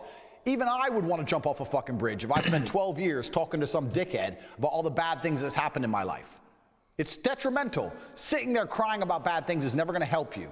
If you're the kind of person who feels like they need therapy, you need someone to talk to make me feel better, do you know what you are? You're useless. Because in the harshest realities of this cold world, there are people in Syria whose entire families have been blown to fuck. ACP clarified, this is a good point. ACP clarified and said, Juice WRLD didn't intentionally commit suicide. That may be true. You know, there's, I don't entirely know the whole backstory behind everything that happened, even though I'm a Juice WRLD fan. I don't know what his goal was with ingesting all of those drugs, but he had to have known that there was a risk with ingesting all those drugs that he would have died. But AZP, you make a good point in the chat. That's not, probably not the strongest argument in case I could have used. With a bomb from the sky, who are still getting up every day, making fucking bread and selling it on the streets so they have enough money to buy a new pair of sandals sometime next year. While you're crying about fucking nothing with your first world money to buy. Also, I will say, hold on, I'm a bit distracted by the chat. I want to say this, Mr. Pizza and other people in the chat. Stop going after AZP, man. Like, you know, this dude disagrees with me, but like, don't just like beat up on him and like chase him away. Maybe like be nice to him. Let him stick around and maybe he'll learn something. I don't know. There are people in Syria whose entire families have been blown to fuck with a bomb from the sky, who are still getting up every day, making fucking bread and selling it on the streets so they have enough money to buy a new pair of sandals sometime next year. While you're crying about fucking nothing with your first world bullshit to some dickhead therapist who probably does coke on the weekends. One bad thing about this is that those folks in Syria or whatever probably feel as bad or as worse as you do with your mental condition, but because of the harsh reality that they live in, they are forced to like press on and do other things. Otherwise, compared to us, we have a lot more time or a lot more amenities, and so we don't have to push through with life in that way. So definitely a different thing here. Another thing therapists do, you'll notice, they talk in riddles. They speak in riddles. Well, why do you think that is? The reason they speak in riddles is because they don't tell you anything. That's good. Good therapists don't tell you anything. I mean, some of them will eventually. They'll say like one thing here or there, but you know, the best ones won't. They ask you questions. Yes. Because if they ask you questions, they can never be wrong. If they tell you things, they're wrong. If you No, the thing is, a therapist probably doesn't know the answers to the question. If the answer, see, one thing that I do whenever I give people advice, my friends in real life, is, you know, they give me a scenario, and they're like, oh yeah, man, like, what should I do? Or they're like, or especially like if they're like, why do I feel this way, right? I don't tell you, oh, you feel this way? It was literally just because of this. So do this. Because that might not be true. My assumptions about how somebody else is approaching something and why they might be feeling the way that they do, and what steps would be helpful for them to move forward and get past whatever it is that they're dealing with, or acknowledge whatever it is that they have that they're trying to deny, is not necessarily just be like, oh yeah, do what I do, or do what I would do. Like, none of those things is entirely helpful, because you have to get the person to actually like figure out the answer for themselves. Sit there and go X, Y, Z, and they go, oh, that's because of X, Y, Z. Then you can say, no, it's not. Fucking moron. I'm out of here.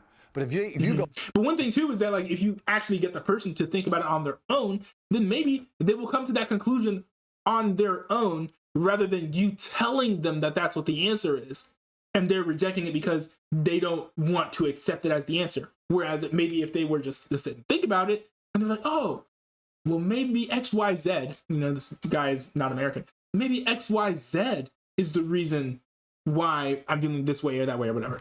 Go X, Y, Z, and they go, and how do you think X is related to Y? Then you talk for another 20 minutes. That's another hour burned. Burn that time up. Keep paying the fucking bills. They don't say anything of relevance or anything of merit because they can be used against them. They don't want anything used against them. They just want you to fucking sit and chat shit. It's garbage. I don't know. This guy's very upset. I think that for someone who talks about how bad therapy is, I mean, I think that he'd be better off with it. If I'm gonna be honest. If I'm gonna be honest. Okay, hold on. I know I'm behind in the chats. And I know I have a couple other things I really want to get to before I head out, because let's see, hold on.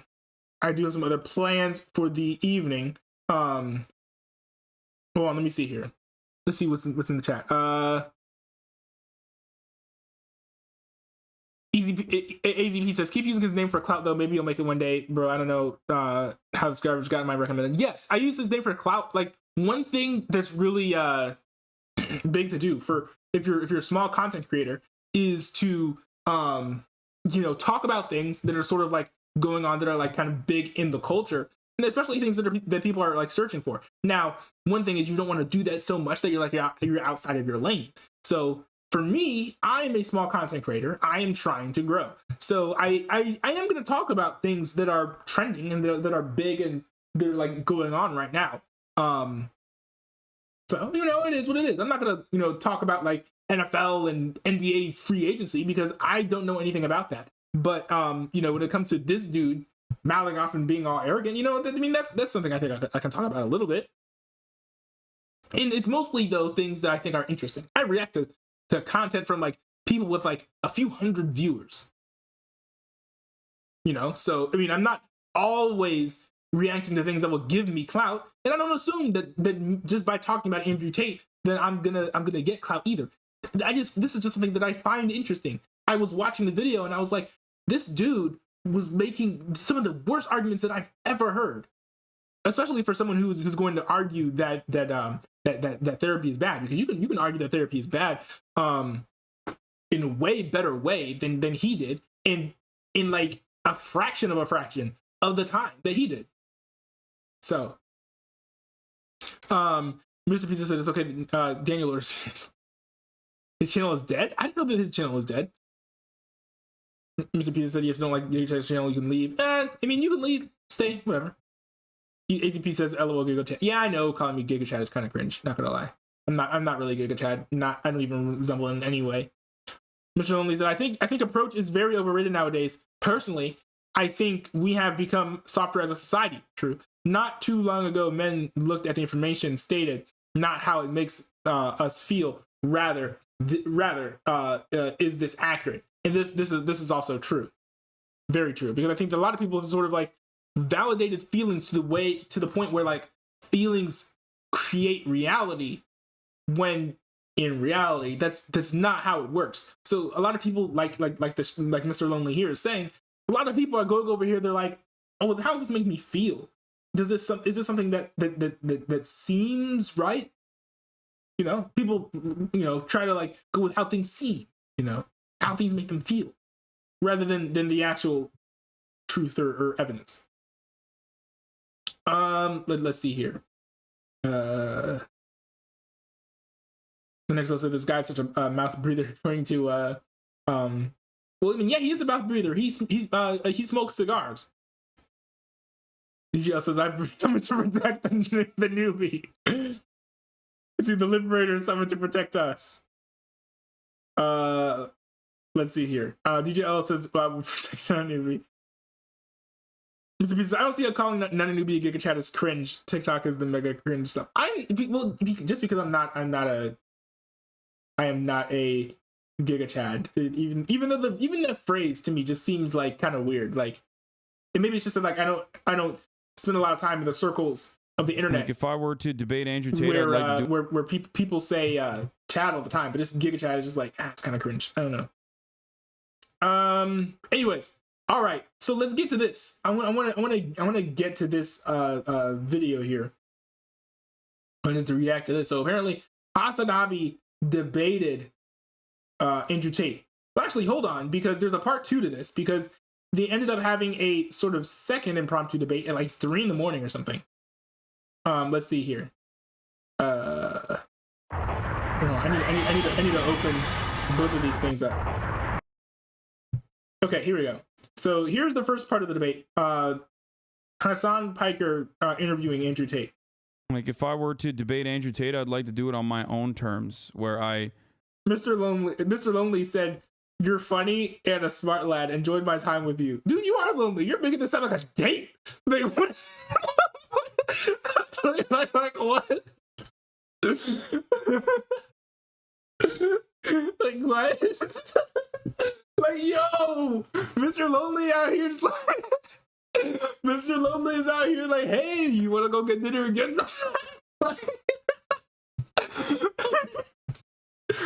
Like if I were to debate Andrew Tate, I'd like to do it on my own terms, where I, you know, talk to him on my own time and not in the middle of my like news coverage. You know what I mean? Still waiting for this.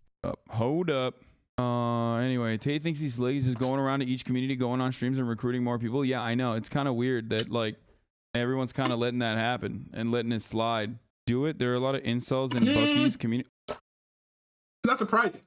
Like, talking about Tate, you know, AZP made a good point. Talking about Tate is literally how you, one way that you could get clout. Like, so just because Andrew Tate is over here calling lots of people and people are accepting while they're streaming, that's not a bad thing. Everyone's kind of letting that happen and letting it slide. Do it. There are a lot of incels in Bucky's community. Oh, that's who that was who added me. Hold on, I'm trying to find their friend request. Hold on. Wait, what in the world? What is up with my chat right now? Mr. Pizza says newbie is such a Giga Chad. His Giga Chad energy every time he streams. Okay, hold on. We have Mr. Lonely over here. He's actually like we just wrapped up a date when I'm just sitting over here talking about how dumb Andrew Tate is, and Mr. Pizza's over here like kind of acting like a simp in the chat. What happened to chat today? What is going on? You guys need to calm down. I don't know. I accepted it. Just have Tate on your own stream instead of going somewhere else. Moderators can make or break. No, I'm gonna do that. I'm just gonna pop in and be like, listen, I'll have a conversation. You do it, but I don't think it's a good idea. If you do it, there will be a lot of insults from Clicks and Bucky's community. I think you guys are a little too afraid of Hassan. Your talking points are solid, but if you want body Tate, see, Hassan would get destroyed. I seen a little taste of the debate with Aiden streaming. He was really full of himself and not the arguments. He is a bad debater, a really bad debater. But from the clips I saw, he actually won the debate. So I'm interested in seeing this. Yeah. By the way, I have not seen Hassan's debate with Andrew Tate at all. This is my first reaction to this, so I'm interested to see this. I mean, it would be nice to see Hassan Piker, you know, get a W for once. You know, he's only done a handful of debates, and so far he's like 0-8. So if he can beat Andrew Tate, that would be nice. What else? Yo, I'm in here right now. I just gotta fix my camera. Oh no! Oh no!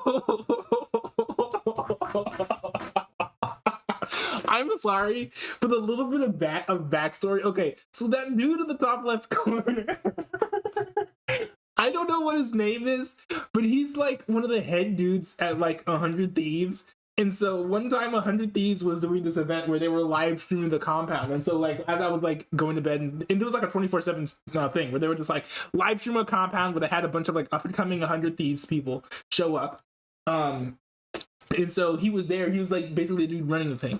And like I'm watching this man like basically spending like hours, weeks in this house full of like teenagers, you know, literally doing hot tub streams with them, with wearing pink hair and just like walking around shirtless. And I'm like, Discord mod spotted. Like, like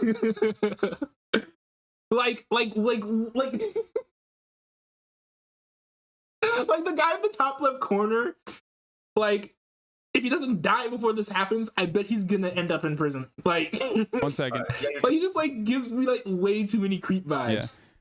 Yeah. Yo, I'm in here right now. I just gotta. Sorry, that's why I'm like visibly hard cringing to this dude as soon as I see him on screen. Fix my camera. 1 second. Let's see. About to see Andrew Tate give Hassan the business. Interesting. We'll see. Hassan questionable. I'm not gonna lie. Questionable is like a charitable way to put it. Hassan is I could go on and on about Hassan. Maybe I could do a different stream about him. But for now, let's hope he pulls off the W, because this dude, Andrew Tate, just like interviews people who don't really know how to approach him that well in a conversation, or they're just afraid to stand up to him because he is such a source of clout. Yeah, you're telling us. Hassan, let's go, man. I appreciate you, boss. I'm interested in seeing what the chat thinks.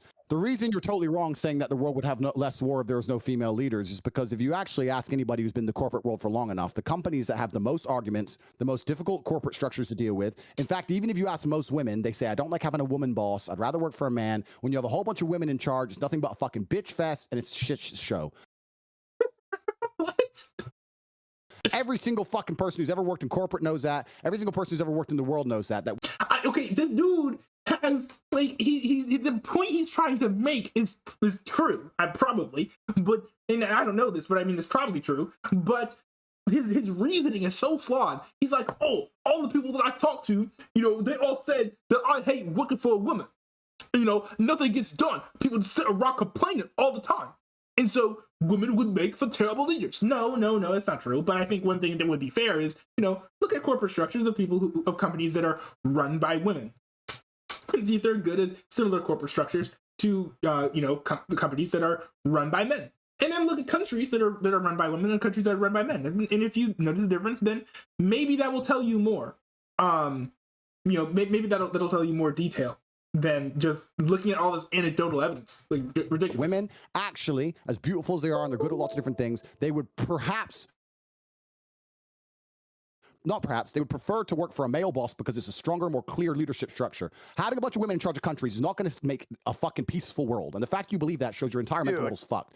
I'd like to actually put a poll in the chat and let's see who agrees with you, who agrees with me. Why won't we take a poll in the chat? Of course, teenage boys are going to agree with your hyper-idealized manhood. Like, they need to cling to that. Okay, do you guys want me to step in on this conversation, or No, we're not gonna do no 2 versus 1 bullshit. I'm like, we're gonna wrap it up with Tommy, and then you guys can go at it. no 2 versus 1 bullshit? Yeah, you mean like the Aiden Ross stream when anyway. Weird pink-haired man over here. Fucking triple team. Balding pink-haired man. I've never seen a balding man in pink hair. I'm sorry. This is too much material to go after with this dude. All right, Tommy. I'm just a messenger. Let's not hate. No, but Tommy, thank you for coming on. Yeah, absolutely. Thank you so much for coming on. I hope you have a safe flight, and I hope you enjoyed your time here. Dude, I did. Andrew, take care, brother. Hassan, I just want to say props to you, boss. I appreciate you, man, putting the word out there. Thank you, guys. Good to talk, bro. Have a good day. Appreciate you coming on, Tommy. Have a good one, man. Cheers. Thank you. Well, interesting. Here we go. Conversation. How do you feel about my guy, Tommy? Sorry, you asking me or the? Yeah. Andrew. On my way to I don't know him personally. I have nothing against him personally. Let's see. The world runs and has always. Let me fast forward a little bit. Changed all the world. Physically strong, can't be mentally strong is also stupid. economics and the way societies work would look at. Well, actually, no. I think he's saying some interesting things that would actually be good my guy to Tommy. correct it. Sorry, you asking me or the? Yeah. Andrew. On my way to. Also, is Hassan drinking that Baja Blast that he actually said wasn't that good in that hilarious meme that he made? I don't know him personally. I have nothing against him personally. He's a new age thinker. He lives in the new think, the idea that the way the world runs and has always run is a bad thing, and that if we change everything from the ground up, it's somehow going to become a magically better place. Because if he says Don Doobie's chat is unhinged, but in a good way, that's true. That's true, and I appreciate everybody in the chat hopping in and chiming in with their thoughts. Obviously, he has no proof or any references for his way of thinking because it's never been tested before. It's an untested theory. I think that for him to come along and say such blanket statements that if we changed all the world leaders to women, there wouldn't be war is inane and asinine. I think for him to say that a man who's physically strong can't be mentally strong is also stupid. But I also understand why he's saying the ideas he's saying, because he has a natural insecurity based on the fact that he's not a physical specimen of man, and the way he gets around it is to pretend that that's not important, which is fine. Lots of people do it, right? Stupid people saying being smart's not important. Poor people saying being rich is not important. It's a common defense mechanism that everybody does, and I completely understand it. However, most people with a basic grasp of economics and the way societies work would look at society and say, you know what? A society with brave, strong men who are full of honor and duty is actually a better society than men who walk around saying, I have no duty to protect anybody or protect anything, and I can just sit around and cry all day. There, and that's an example of Andrew Tate making a good point. If you guys were looking for one, I know that we've been on the stream for a while. It's been and he hasn't really come up with that many good arguments. But yes, that is sort of like an example of him coming to a good conclusion here. And this theory is being tested in real time, right? America's quickly turning into the latter, and we can see crime rates going through the roof. We can see all the fucking school shooting and all this stupid shit that's happening because men have no emotional control anymore. And that's what's going to happen. Is society's going to degrade, and the countries where men still stick to their honor and their age-old expected ways of acting, are there going to be a safer societies overall? So time will prove me right, but I have nothing against the guy. He's fine. I think Andrew and the previous person that was on the call are just two sides of the same coin. They're both wrong, and they're both kind of right in different ways. How does he know? He hasn't even been listening to Mr. Pink-haired Man. What? But thinking that this has anything to do with gender is silly, all right? It has nothing to do with gender. Women can be just as oppressive. How is this man talking about the opinions of a man he wasn't even listening to? And as brutal as men can be. Ultimately, it has everything to do with capitalism, and it has absolutely nothing to do with the gender. The assumption that women are going to. Mr. Lonely says men have to have men have to have emotional control. I mean, yeah, but women don't. Like, everyone needs to have emotional control to some extent. But I think that modern society tells everyone that just like your emotions are the height of validity and the height of truth. But that's not really true. It's a little bit more accurate to say that perception is reality, because the way that you perceive the world is basically how you're gonna, like, if you look at the world and perceive it to be a certain way, then you're just gonna behave the way it is. So like it might as well be that, but even that's not even actually true. We should always be yearning to change our perception to be more accurate to what is actually reality.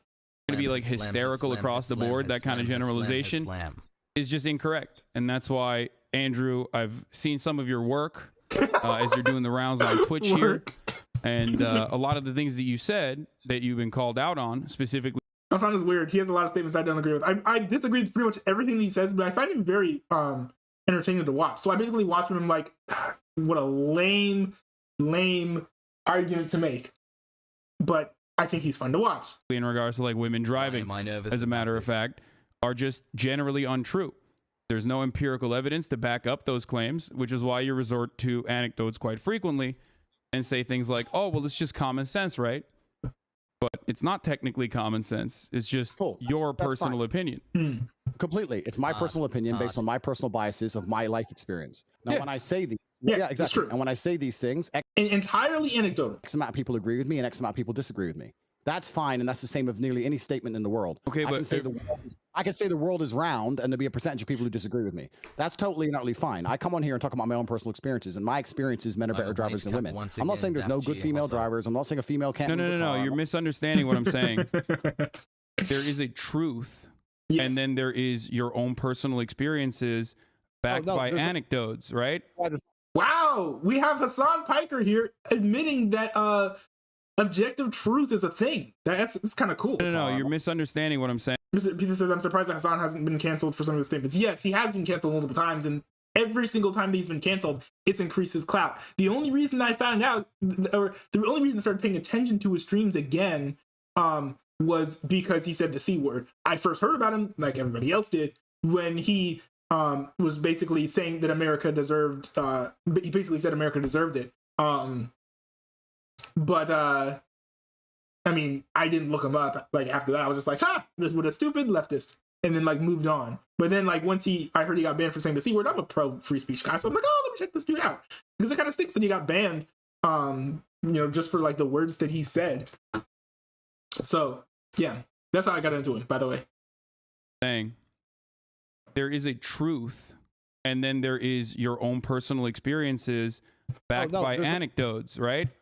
Or your own personal opinion backed by anecdotes from your own personal experiences. Now, your own personal experiences are oftentimes going to be incorrect and not close to the reality. That's why there's an entire field of statistical analysis. That's why we do empirical. That's why we rely on empirical evidence when we're making decisions. Why? Because we all carry a bunch of personal biases. And when we analyze situations, we do not have enough scope to grasp the entirety of the situation. We cannot comprehend it with our human brains. Bro. And also when something happens and we witness it, we may not know the reason for why they did what they did.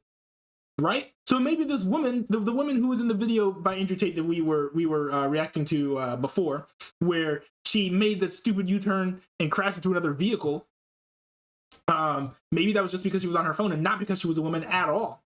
And he's attributing the cause of the accident. Listen, which is why when it comes to women driving, it's a funny point, because the truth is different. The truth is the exact opposite. No, listen. First things first, there's lies, there's damn lies, and there's statistics. I'm sure you've heard that from Mark Twain. That's the first thing. The second thing is that you're deriving. Yo, my man over here is quoting Mark Twain. He must be smart. He must be right. You can massage, you can massage numbers, but you're deriving your truth from an internet study. That's fine. You can derive your.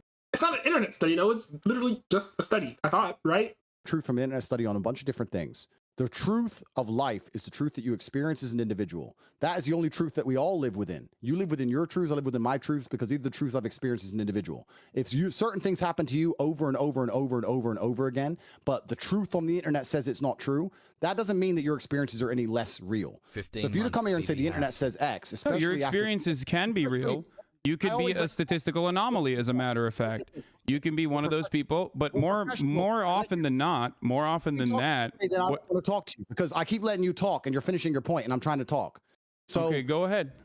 I'm going to. The fact that you're going on the internet, finding some study and saying that this is the truth, especially after the age of COVID and all the fucking truth we were told with that garbage. Okay, but the thing about that is that a lot of those studies were made by a certain particular amount. Different studies are made by different people. It's the people who make the studies that sort of like make or break, whether or not a study is valid, because, then things come into play, such as your, do you have a motivation to have the study be a certain way? How much evidence do you use? Like, what's your methodology? What methodology do you typically use when it comes to these things versus just writing off all studies because there were certain COVID studies that didn't say what you wanted them to say, or there were studies that you disagreed with. You want to sit here and say, oh, the internet said. And of course, over here we have Hassan's going to make a funny face because he agrees with the studies. Typical Hassan. And all the fucking truth we were told with that garbage. You want to sit here and say, oh, the internet said X. I'm sure the internet did. I'm talking about my personal experiences, and some people agree with me and some people do not. He's over here with his boomer talk, like, oh, you youngins and your internet studies. Studies are on the internet, but that doesn't mean that they're sourced from the internet. It doesn't mean that they're created just because of the internet. It being on the internet also doesn't make it a lie. It's perfectly fine. Don't give a fuck if people agree with me or otherwise. People are listening to me and they're either agreeing with me or but not. you're still wrong, and that's the problem. I disagree with you. Do you want to be right, or do you want to keep speaking into a hug box where people agree with you? Dude, stop. Okay, hold on. Okay, Hassan has Hassan is what he's trying to say is good, which is basically is just like, is your goal to pursue truth, or is your goal to be in an echo chamber where people agree with you? But the way that he's like coming at Andrew Tate is more of a he's turning a very logical argument into an ad hominem attack, where he's literally like, oh, all you do is talk to people that you agree with, so you must not want to be right. That's not the way. That's not a good way to approach your opponent in a debate. And again, this is just a byproduct of Hassan just not being a good debater, which is why he's 0-8 or whatever.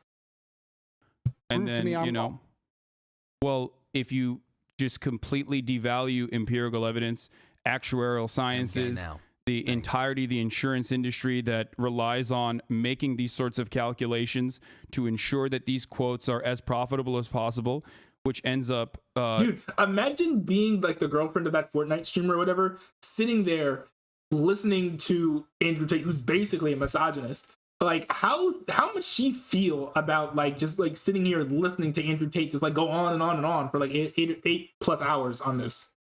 Charging men higher rates than women is a statistical likelihood that men are more dangerous drivers than women across the board and get into more car accidents across the board. If you're going to look at all of that and say it doesn't matter because that does not correspond to my own personal experiences, then you're silly. You're being silly. You're being a silly person. If everyone thought like you did, right, we would have no scientific achievements on this planet. We would still be living inside of fucking caves. And now, as much as I love Liver King personally, I don't think that that would be a good planet to live on. I'm pretty happy for, I don't know, all the medical achievements, all the scientific achievements that we have reached. And at the heart of all of that, all of those accomplishments lies an understanding of arriving at the truth through empirical evidence.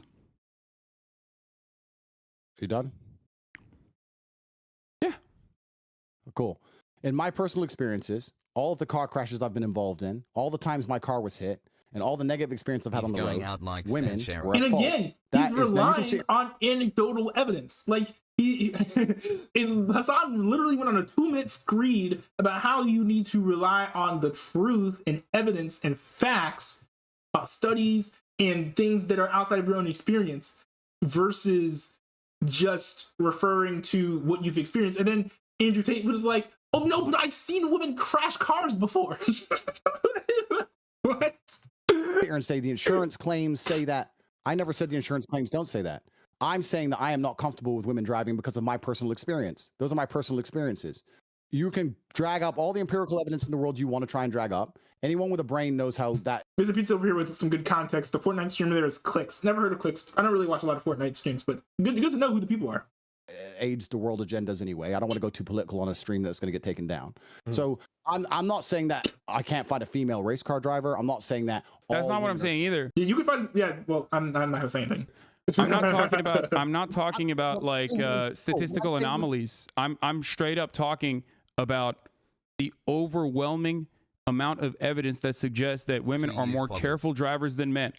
Okay, and therefore better drivers than men. Now, true. You keep resorting back to your personal anecdotes. You good. So this is like one of the first like good debate moves I've seen Hassan do, where he's pointing back to saying, "Hey, you used bad logic to make your argument here. Stop it. Get some help." So let me walk you through this, right? Brother, do you agree? Do you agree that human beings have biases? Do me a favor. Okay. But hey, I respected your time. Do you want to answer my question? Do you believe that human beings have biases? Oh, absolutely. We're all biased. Okay. Completely. Do you think that those biases might cloud your judgment? It's not about clouding judgment. Not just.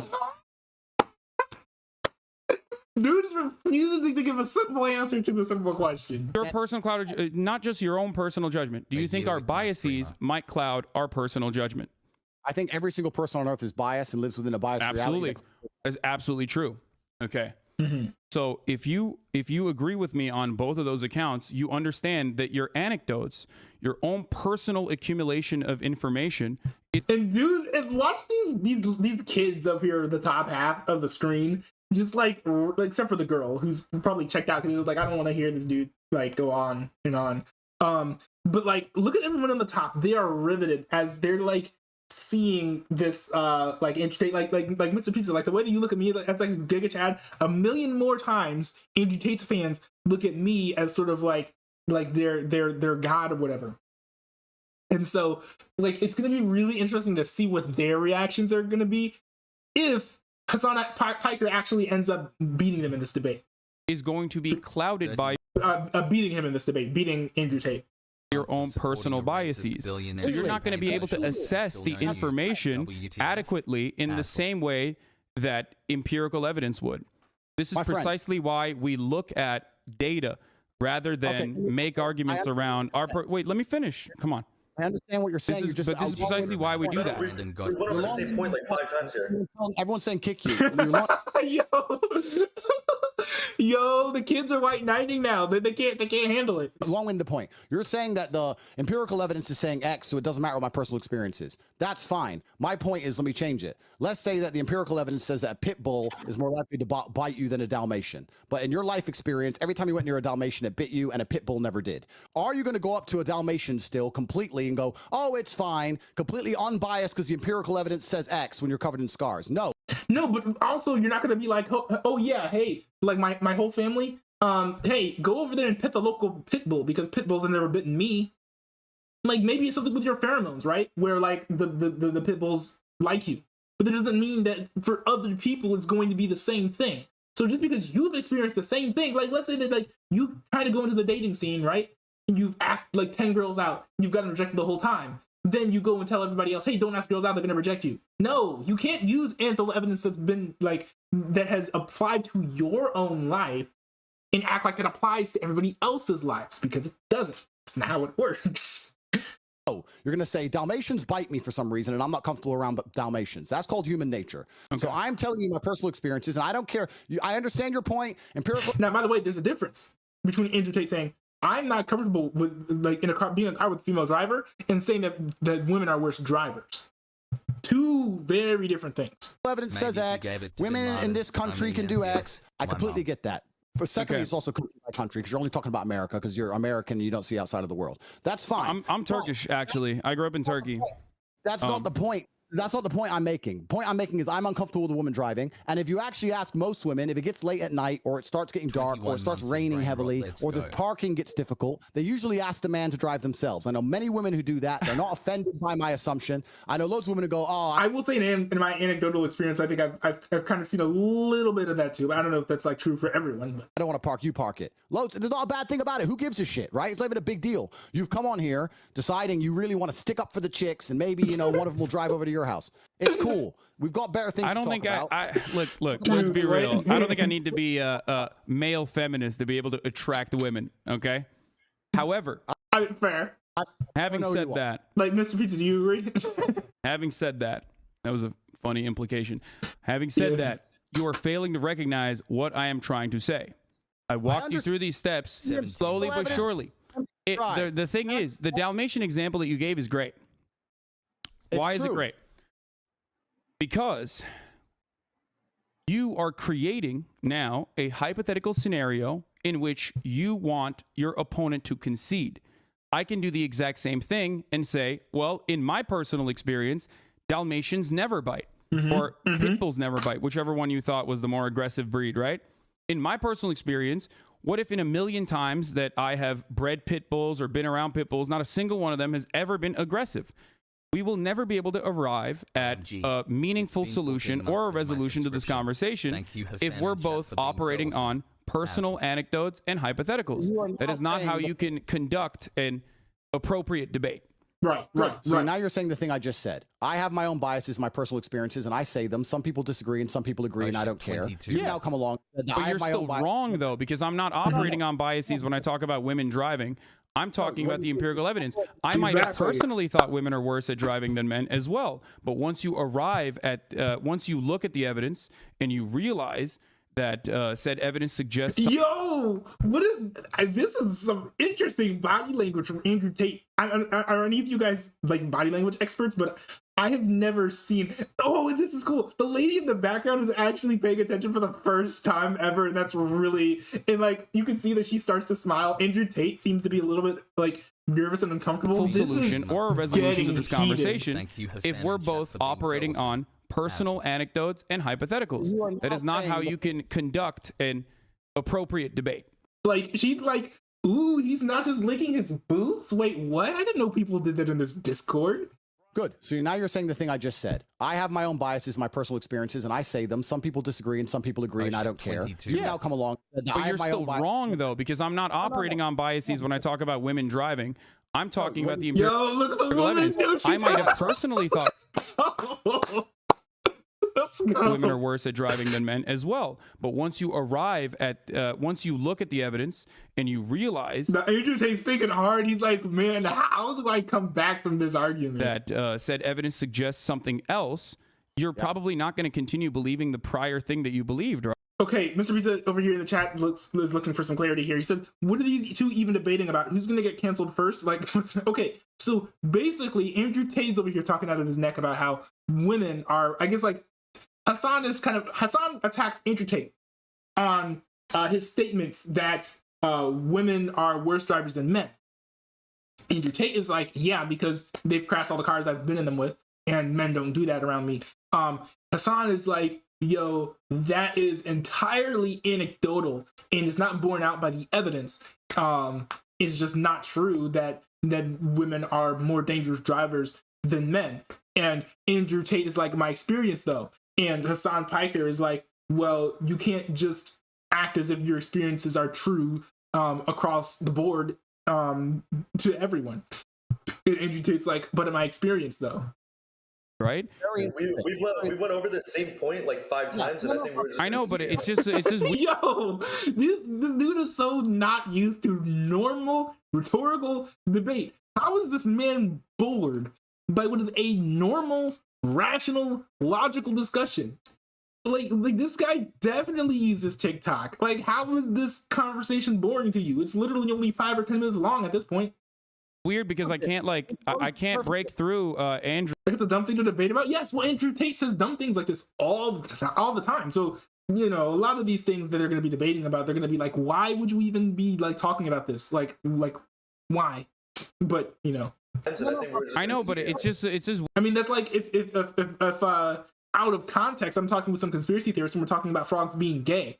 Like, you might turn on the stream and be like, well, why are they talking about that? But in context, oh, you're talking about Alex Jones. Okay, now this makes sense. Weird because I can't I can't break through Andrew's. I understand your point. You're saying that even if I thought we're losing the girl.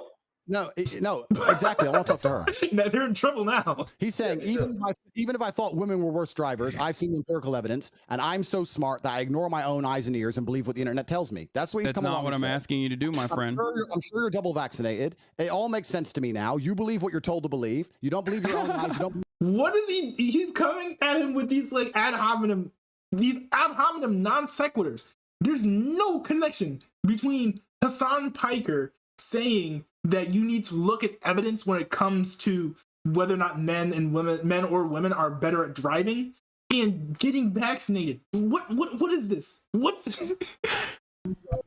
And that's what you're going to sit here and talk about empirical evidence that you found on Google. Cool. If you believe everything that's on Google, that is your prerogative, my friend. And if you think that makes you sound smart in the modern world after the 3 years you've just been through, to say that I read a piece of paper that told. Does this dude do this all the time? How is he not gotten exposed until now? This boggles my mind. What? Tells me to believe X, so I believe X, and I ignore my own personal experiences. And you think I'm not asking you to ignor your own personal experiences. I'm simply asking you to look at the data. So let's change the subject because you just proved. Okay, Andrew, do you believe? Well, I didn't. You didn't really prove anything, but it's cool. Do you believe the Earth is flat, or do you believe the Earth is spherical, round? 2 years. Dude, it's running away from the debate.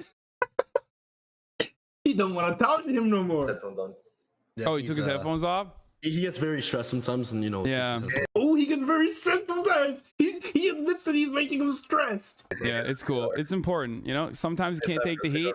Sometimes you can't take the heat, so you gotta get out of the kitchen a little bit. Yeah. Andrew, do you believe the Earth is flat or round, spherical, globe? Round. You believe it's round, right? But when you walk outside, it feels like it's flat. Mm-hmm. brother, and it looks flat, it feels flat, but you believe it's round. Why? But for anyone who's watching this and doesn't like understand like what he's trying to get at here, what he's basically is doing is he's like, well, Andrew Tate, man, you really love like relying on anecdotal evidence for all of your basis of what's true and not, but you can't use anecdotal evidence to prove that the Earth is a sphere and not flat. I mean, unless you've like been to space or something and seen that for yourself, but most people haven't. Why do you believe the Earth is round? And also look at the kids, because they're like assuming that what he's doing here is not a rhetorical, logical exercise here, and that he actually believes that the Earth is flat. It looks flat, it feels flat, but you believe it's round. Why do you believe the Earth is round? Because I have personal experience that would prove to me that the Earth is round. Oh, you have personal experience. What happened? Did you go up to the fucking moon? Is that how you figured it out? Exactly. I flew up into space and I looked down on Earth and I saw a big circle. That's crazy. Okay, you don't have to. Hey, listen, you don't have to concede on that point, but I think you and I both understand the importance of scientific. The importance of empirical evidence in that one, right? Or you know, all our fun. Science. I saw it there, and I thought, wow, this guy, wow, okay, he's gonna ruin the stream. We had a hot chick. Now you're here. Did you? Is that what you thought? Just chill out. Like, so what's up? Is it a little bit more difficult when I'm not like the traditional like SJW looking person? Is that why it feels like the stream is? Come on, Hassan. You don't need to come. You don't need to stoop to his level, man. A little bit more rude. No, please stop. No, it's not difficult. As a professional, I'll tell you the conversation we just had. Yeah, dude, you've been kicked in the face and stuff. Like, I'm sure you can handle little old me. Exactly. So I'll tell you, as a professional, the conversation we just had. I said I am biased and I don't believe women can drive. That's my personal experience. I don't care if anyone agrees. You came along and said, don't interrupt me. You came along and said, no. Yo, dude is amped and he didn't even do anything. He literally just said, oh. Care of anyone. Dude had the them conversation we nervous. just had. I said I am biased and I don't believe women can drive. That's my personal experience. I don't care if anyone agrees. You came along and said, don't interrupt me. You came along and said, no, that's not true because of the evidence. I came and said, I don't care about the evidence, my personal experience. He admits that he said that he doesn't care about the evidence. What? Said, I also have personal experiences and we're all biased. I agreed. Then you said, even if I had personal experiences that said X, I would ignore them because the internet told me to believe Y. I believe what I'm told. That's not what I said.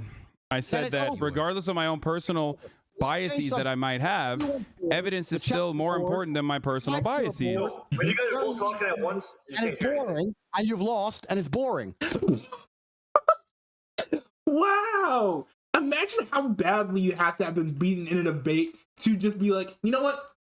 I'm not gonna argue my points. I'm not going to try and defend myself. I'm just going to say that the other dude is boring, and I'm gonna ask the moderator to kick him from the chat because I'm tired of getting humiliated. Like, dude he is begging. This is like when like you're like a boxing match and if like one of the guys who's getting like all beaten up and is all like bloody in the face is like looking at the ref like, please ref, stop the fight. I don't want to get punched anymore. Like that's like basically what's happening here. This is kind of sad.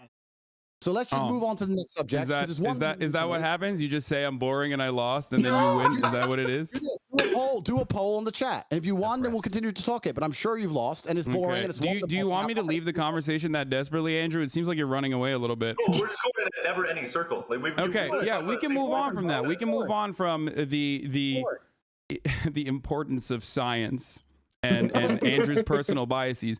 Andrew, can you tell me a little bit about the Hustlers University, whatever that is? Not in a promotional capacity. I know that like you're doing the rounds on Twitch, and I know that that's probably giving you a big boost. But I want to understand, you know, because you are a businessman. I want to understand how you generate revenue. Is it okay to get this information for free, or do I have to pay $50 and then maybe get an affiliate link and get other people to also join so I can make a 10% cut off of them also joining Hustlers University? Is that how this thing works? You can find everything on the website and you can join if you want more information. That's fine. Yo, wait, so he's not refuting that this is how it works. So you don't want to share this information for free right now. You don't want to educate me on that. I don't want to sit here and spend the next hour you trying to accuse me of some bullshit. I'm not. I'm here to learn. Andrew, you are a brilliant mind. Maybe a little rattled from the numerous concussions, but brilliant nonetheless.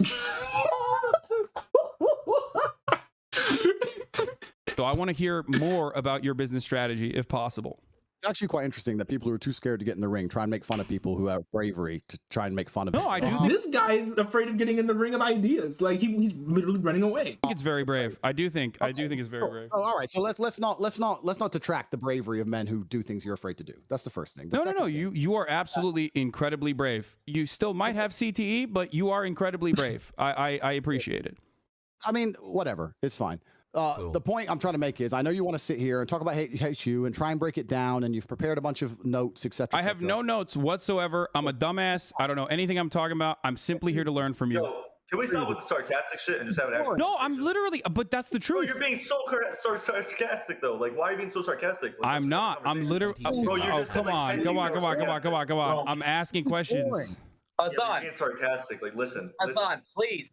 Whoa, they brought in another dude to help. So apparently Andrew Tate, these guys recognized that Andrew Tate could not win on a 3.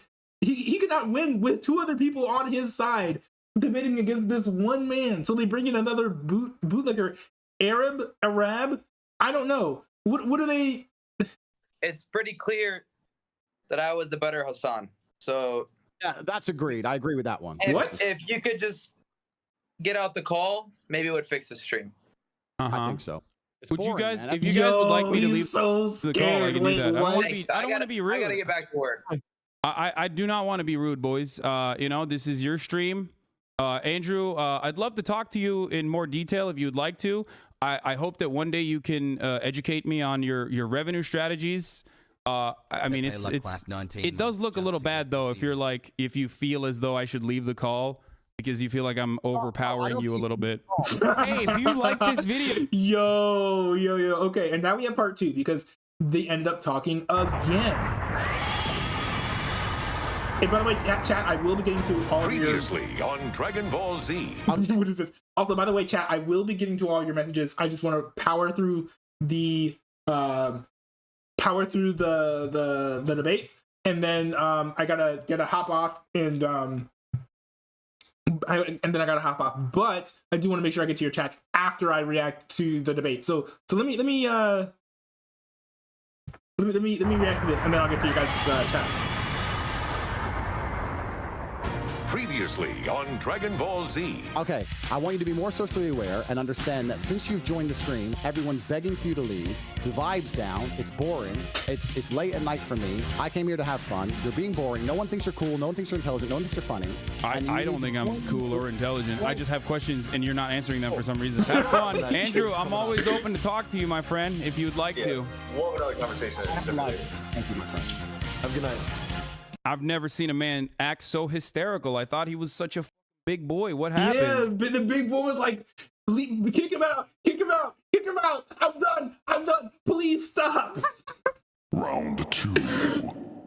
Fight. Sorry, just one way. Mr. Tate. Oh, this has Aiden Ross and XQC in it.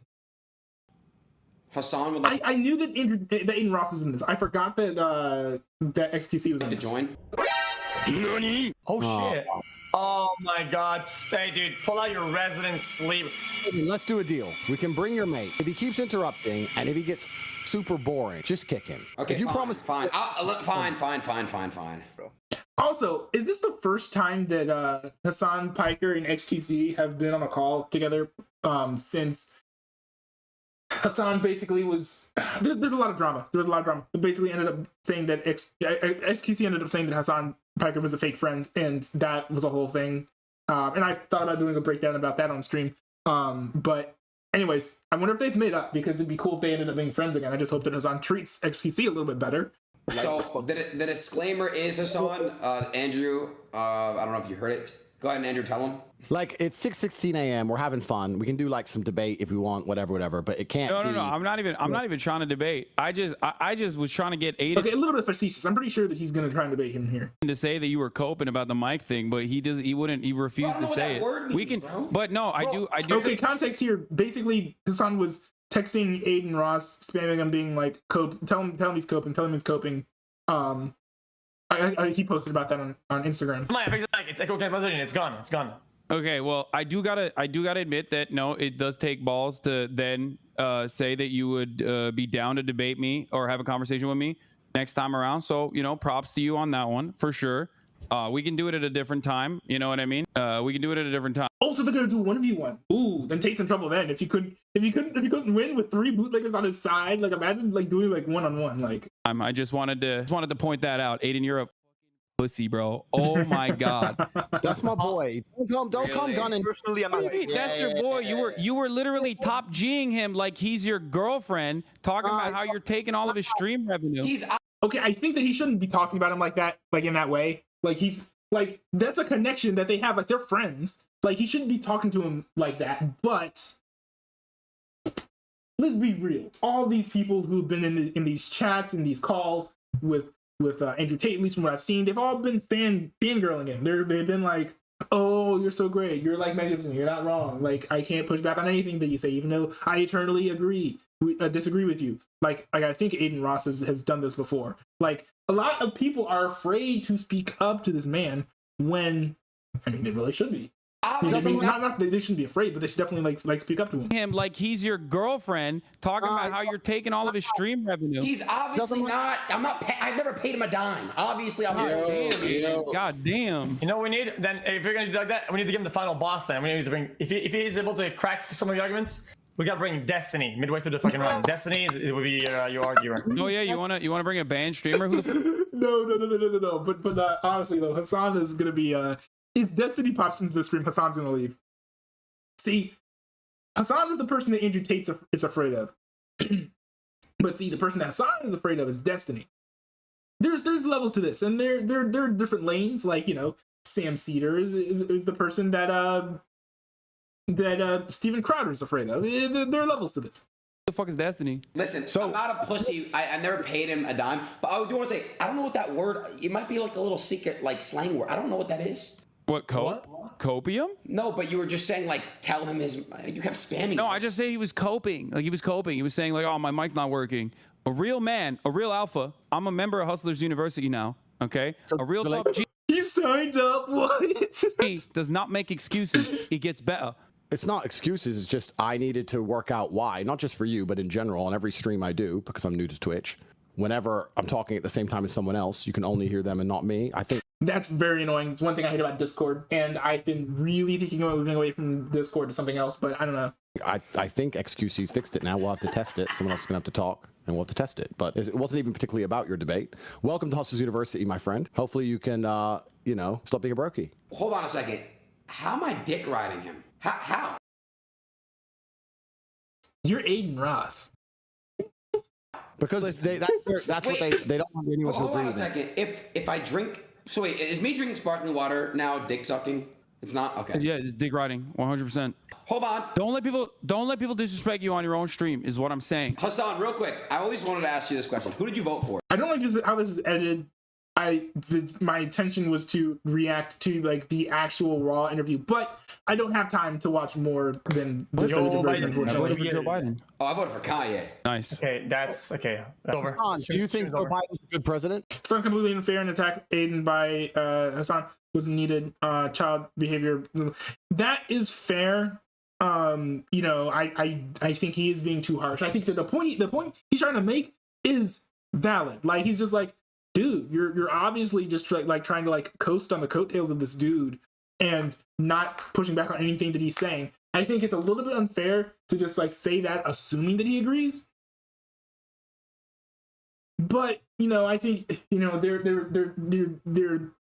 are definitely a lot of streamers out there who've been platforming this guy who they really just want the clout, and so they're just gonna sit back and take everything that he's saying, even when Andrew Tate's being a misogynist, even though he's lying or using really bad logic. So it makes sense that he's gonna try and like be peeved and kind of like go at his throat. Not, of course, saying that he's right. I mean, right from the beginning, you saw like I was like he shouldn't be talking to him like that because they're especially since they're supposed to be friends. But not at all to say that Hassan Piker doesn't have a point here. Oh, I voted for Kanye. Nice. Okay, that's okay. That honestly very, very base, the most pro-life candidate in that campaign. I props to you, Aiden Ross, for voting for Kanye West. Hassan, do you think Joe Biden's a good president? No, that's it. Fucking dog shit. All right, at least you're not completely insane. Then okay, there's some hope for our conversations in future. I want to talk about Hustlers University, guys. Listen, I only have 101,000 students. I want to try and get Okay, that up. let's push it. Yeah, I agree. Yeah. Okay, I do want to talk to you about that, but if you bring that up, it's gonna turn into a debate. I'm just saying. No, it's fine. Hassan thinks it's Oh, but he said you didn't want to debate though. MLM, but he's obviously joined, so I got his money. Pow, that's that done. Yo, I didn't actually join. I was being sarcastic, but tell me. Okay. I didn't know he was being sarcastic. Question: how are you making money? By How are you selling the making book money? or what? How are you making the money? Don't worry about how we're making our money. Join the program. Oh, he doesn't want to talk about why. Why doesn't he want to talk about how he's making the money? You want to? Are you making the money? Are you making the money through affiliate codes, or are you actually making money? I'm actually making money. Not through affiliate codes. You're like following the steps. Yeah. 18. Okay, what are you doing? You got to sign up to see. That's right. Bro, this is such a scam, brother. Yeah. You gotta at least. You're just doing a hashtag ad at this point for fucking Hustlers University. It's true. That's what this is, though. Hold on, Stagger, go ahead. And now that I'm like looking at this, like, yeah, this is pretty much all promotional stuff. It feels like it's all promotional stuff for Hustlers University, which is considerably worse than I was thinking. Like, I'm kind of like at this point thinking even less of Andrew Tate than I was thinking before. At first I was like, this guy is kind of a douche, but like now I'm like, oh wow, like he's actually kind of just trying to trick people into signing up for a program that doesn't work. I watched a video last night where this guy went through everything that Hustlers University like has you do, and it's basically just like day trading, which makes you lose money. So it's like the dude in the video in question. If I find it, I'll throw it into my Discord. But he literally was like, I followed the coaches' trades and then I did my own trades. I made more money than the coaches' trades would have made me. And as a matter of fact, the coaches' trades made me lose money. Tell your story. I joined. I was like that broke. I had like what 10K to my name. I joined. That guy even broker. So I don't know what the fuck. Exactly. Like what? I joined the guy broker. Like how was that even possible? So we have a positive review and a negative review, and then we have Hassan in the middle who thinks it's all a big scam. No, I know it's a scam, brother. I know it's a scam. Come on. I mean, is it? Look. It's not even a new one. Our fucking parents.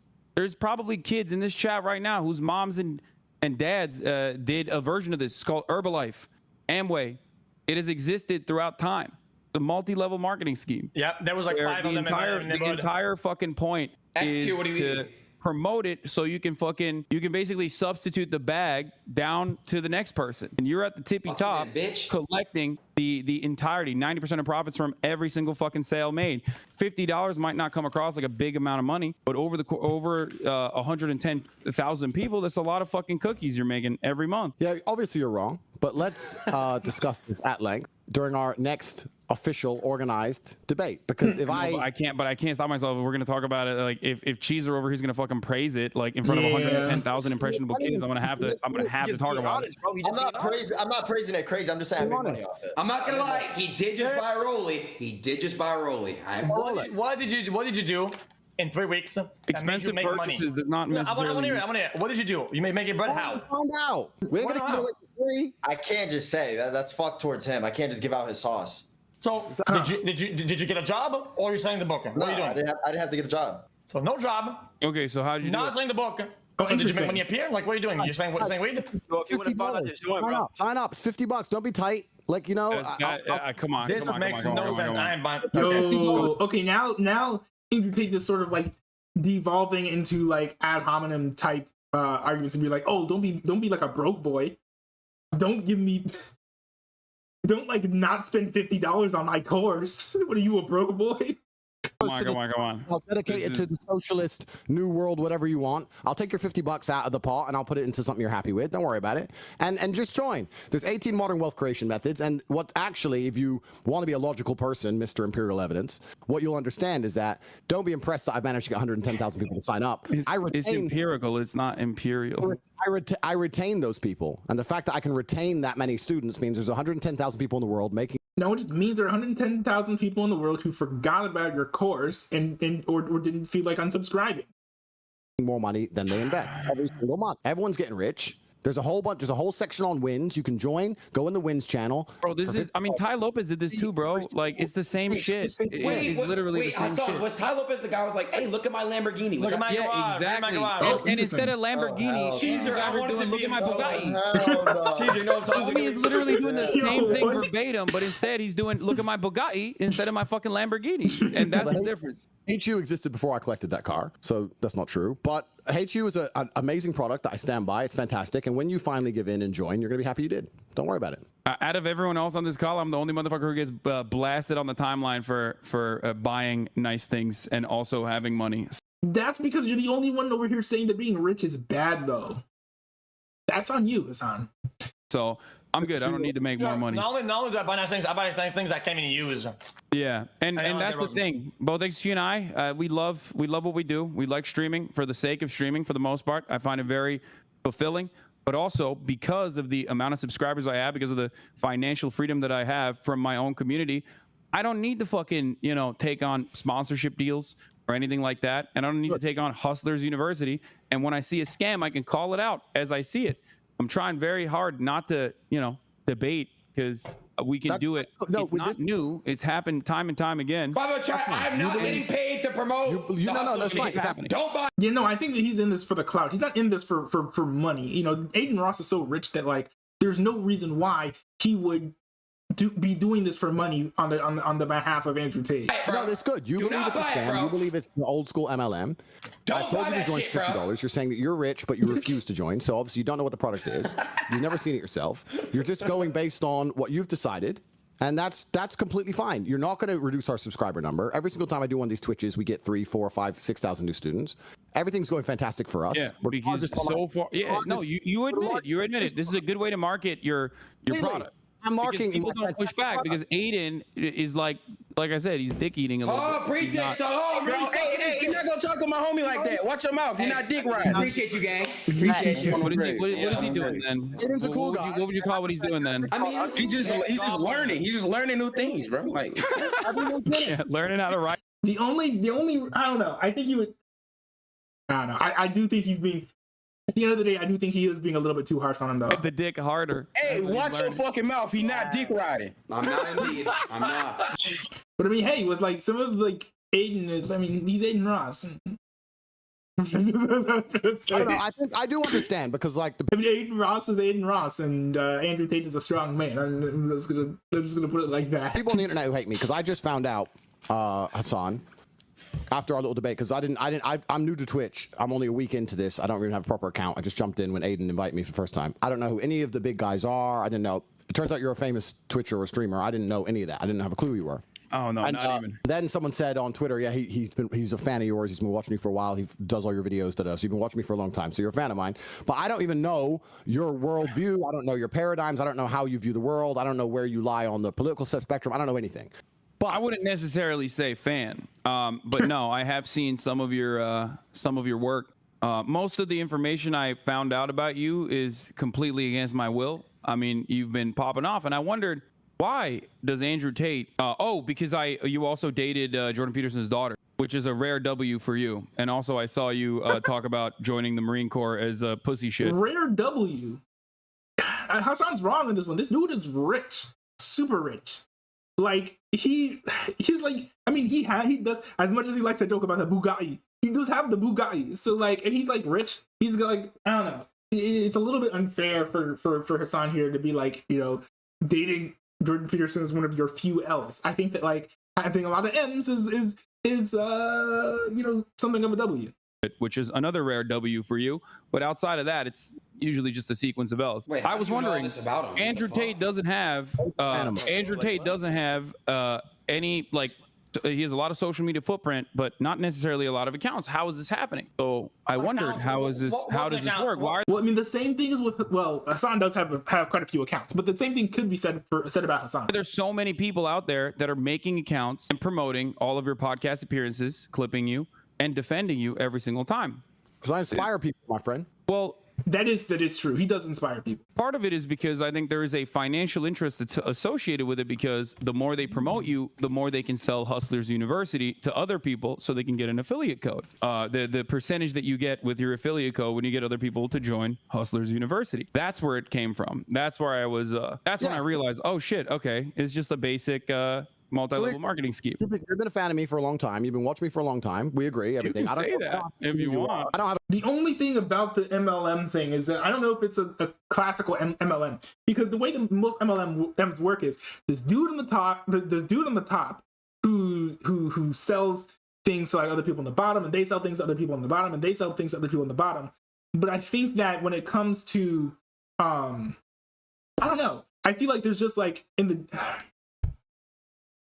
I feel like there are only 3 levels. There's not infinite levels like in the traditional MLM scheme. Where this is different is, yes, there are multiple levels to the marketing scheme, but it's like Tate is on the top. He makes the thing. He makes the most money. Then you have the marketers and the sellers who are on this level here. Now, whenever you have an affiliate link, you're all equal, basically, with all the other people who have a link. So it's not like a thing of diminishing returns, which is how all MLMs actually work.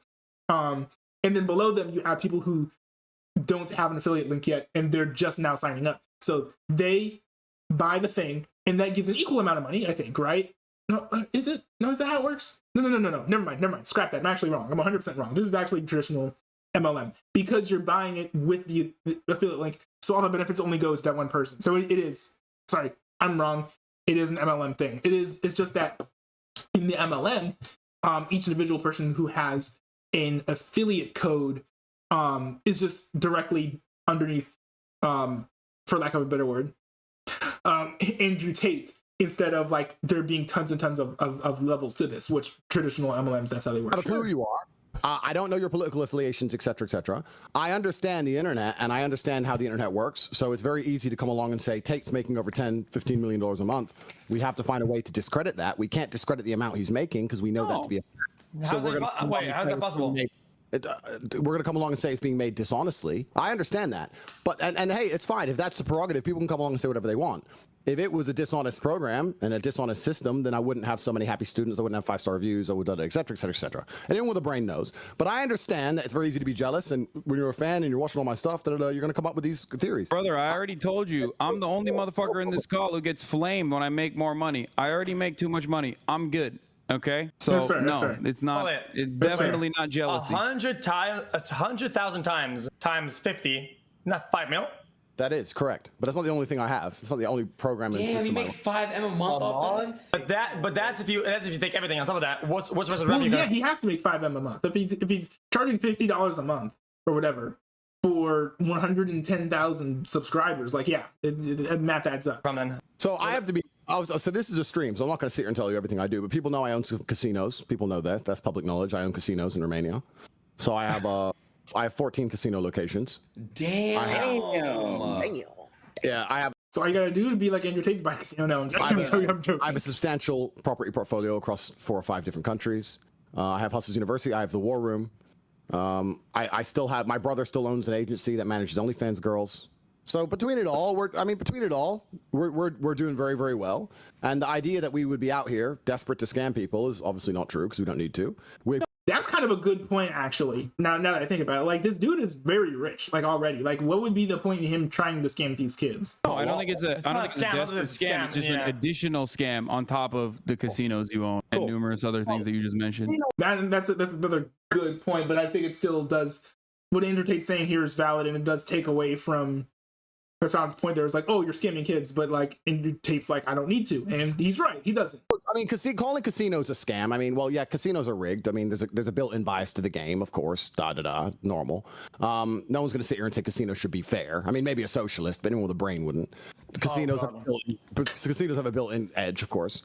But yeah, Hustlers University is a product I stand by. There's a reason we have so many fantastic reviews. We just had our 1-year anniversary today, actually. I did a stream to the 110,000 students. Had our 1-year anniversary today. 110,000 students in 1 year. So we're doing very, very well. We'll be 1 million students very, very shortly. I'll continue to be on everyone's feed. No one's gonna get rid of me. I can't be banned. I haven't even got an account. And I own the internet. And King Tate. That's it. Dude, that can all be gone in 24 hours though. Like dude does not. dude does not like necessarily appreciate where he's at right now. Like, he in his sphere is where Jack Murphy used to be, doing basically the exact same thing, similar types of I don't know if it's a scam or whatever, but like similar types of marketing, some similar type of business model, similar type of rhetoric, and it all went down like overnight. So the same can happen for Andrew Tate. Hey, if you like this video, and I guess, was that the end of the debate? It definitely doesn't sound like what I would have assumed the end of the debate to be. But again, can't stick around for too much longer and go over the rest of the interview because I got things to do and places to be. But I do want to go through and go through your guys' chats and make sure that I got through all of those. Let's see here. Newbie Serious question: what do you personally think about cancel culture? That would be a good thing to do like a whole video about. Maybe you can be like my caller next time I do a stream and we can talk about that. Let's see here. Lucy Lonely said, my son has match chess boys chess championship. 6 boys lives of chess. Dude, do you have an affiliate link too? No. But Mr. Lonely, like, no. Hassan didn't meet his. I guess no. I don't think Hassan met his match. I think Hassan finally met somebody who is a little bit worse at debating than him.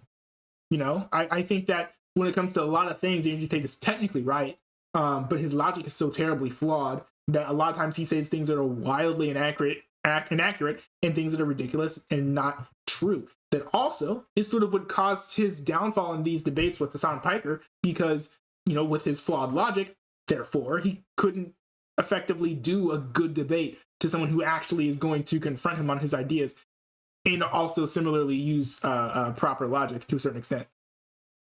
Let's see here. Mr. Pizza says, yeah, like I said before, I'm not on either of these morons' side. I'm on newbie side. No, don't like just agree with me just because I say something. That's dumb. Let's see here.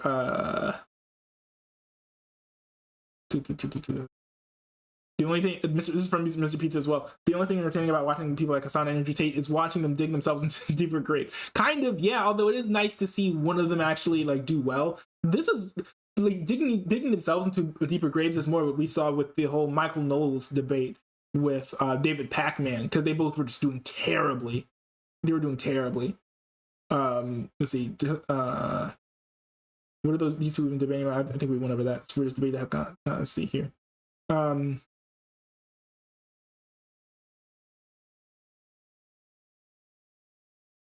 Someone says, I can slightly agree to believe in not everything that is told to you by government or the internet is true. I'd rather believe in man, because man was here before all of this. I see where Tate came from. But the thing is, actually, before all of that, you definitely believe in God first, because God was there before man. God was there before man. He made the man. So, like, you first, of course, you have to go with God first. Then you have to go with what is there the most evidence for. And then that's pretty much like all you need to go by, right? Like, is there corroboration? You know, if the government's saying something, but then a bunch of independent investigators are coming up with something completely different, and these independent investigators don't have any ties to each other. You know, they don't have any similar corporate or ideological interests. Then, you know, maybe the government's wrong. You know, the government isn't right about everything.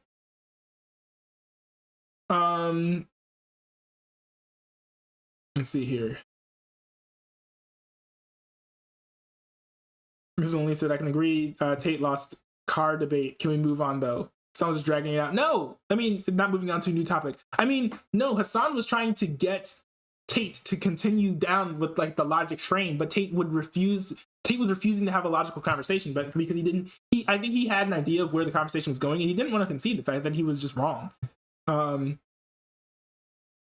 Let's see, said Tate obliterated. How did you think that Tate obliterated Hassan? I don't understand. Mr. Lindley said, Hassan completely unfair in attacks to Aiden by... Yeah, oh yeah, we went over that, yeah. That was completely uncalled for. Hassan was grossly out of his lane for going at Aiden Ross like that. Nah, Hassan, just mad that Tate viral. Maybe, because I do think that, like, Hassan also likewise does have, like, definitely can easily get jealous when other people get more clout or recognition than him. I think the thing is, more likely than not, it's not that Hassan was mad that Tate went viral, but I think Hassan finally he saw Andrew Tate, and finally realized that he saw someone who he would be able to beat in a debate publicly. And I think that he just refused to do a lot of other debates, like the debate with Too Mad he ran away from, because he is afraid of doing debates with people who might be able to beat him. And I think that's also why, like, Steven Crowder also doesn't do debates anymore. But he was like, hey, here's one I could pound into the sand, and that's pretty much what he did. Mr. Lonely said, "Can't a man just inspire Hassan reading into it like so much like he's a fan who watches Tate?" No. Just no, dude. Like, he can inspire, sure, but he's also leading people down a bad and dangerous and misogynistic path that's just not healthy for people. And Hassan reading into like the marketing scheme is completely valid because it's out there, and the things that he's saying make sense. Like, it's not reading into it just to point out what it is that you see, like, you know. Then we have this Smith person saying W life W person. I'm assuming he's talking about Tate because I don't know about me. But anyways, thanks everyone for tuning in. I do have to go. I do have to head out. But it was great to do another stream. If you guys like my new like AFK animation video, I kind of like spun that out like in like 10 minutes for fun, and I feel like that turned out pretty well. And let me know what you guys think of the new camera, the new angles or whatever, if there's any ways I should reposition it, because I'm kind of new to this whole like having a webcam and positioning and things. So yeah, let me know what you guys think. Join my Discord. I think the link to that is in the description. No affiliate link, it's just free. But anyways, yeah, thanks for tuning in. Mr. Lily says likes, subbed. Oh yeah, also check out my clips channel. I post clips once a week. Or no, I post clips 3 times a week through my different streams. And I'm gonna have to go and post some more clips to come out this week. I was hoping to be able to take this stream and turn it into some good clips, but I don't think I have time to edit it because I'll need to go to sleep. So anyways, thanks everyone for tuning in. Peace out, and I will see you guys next time.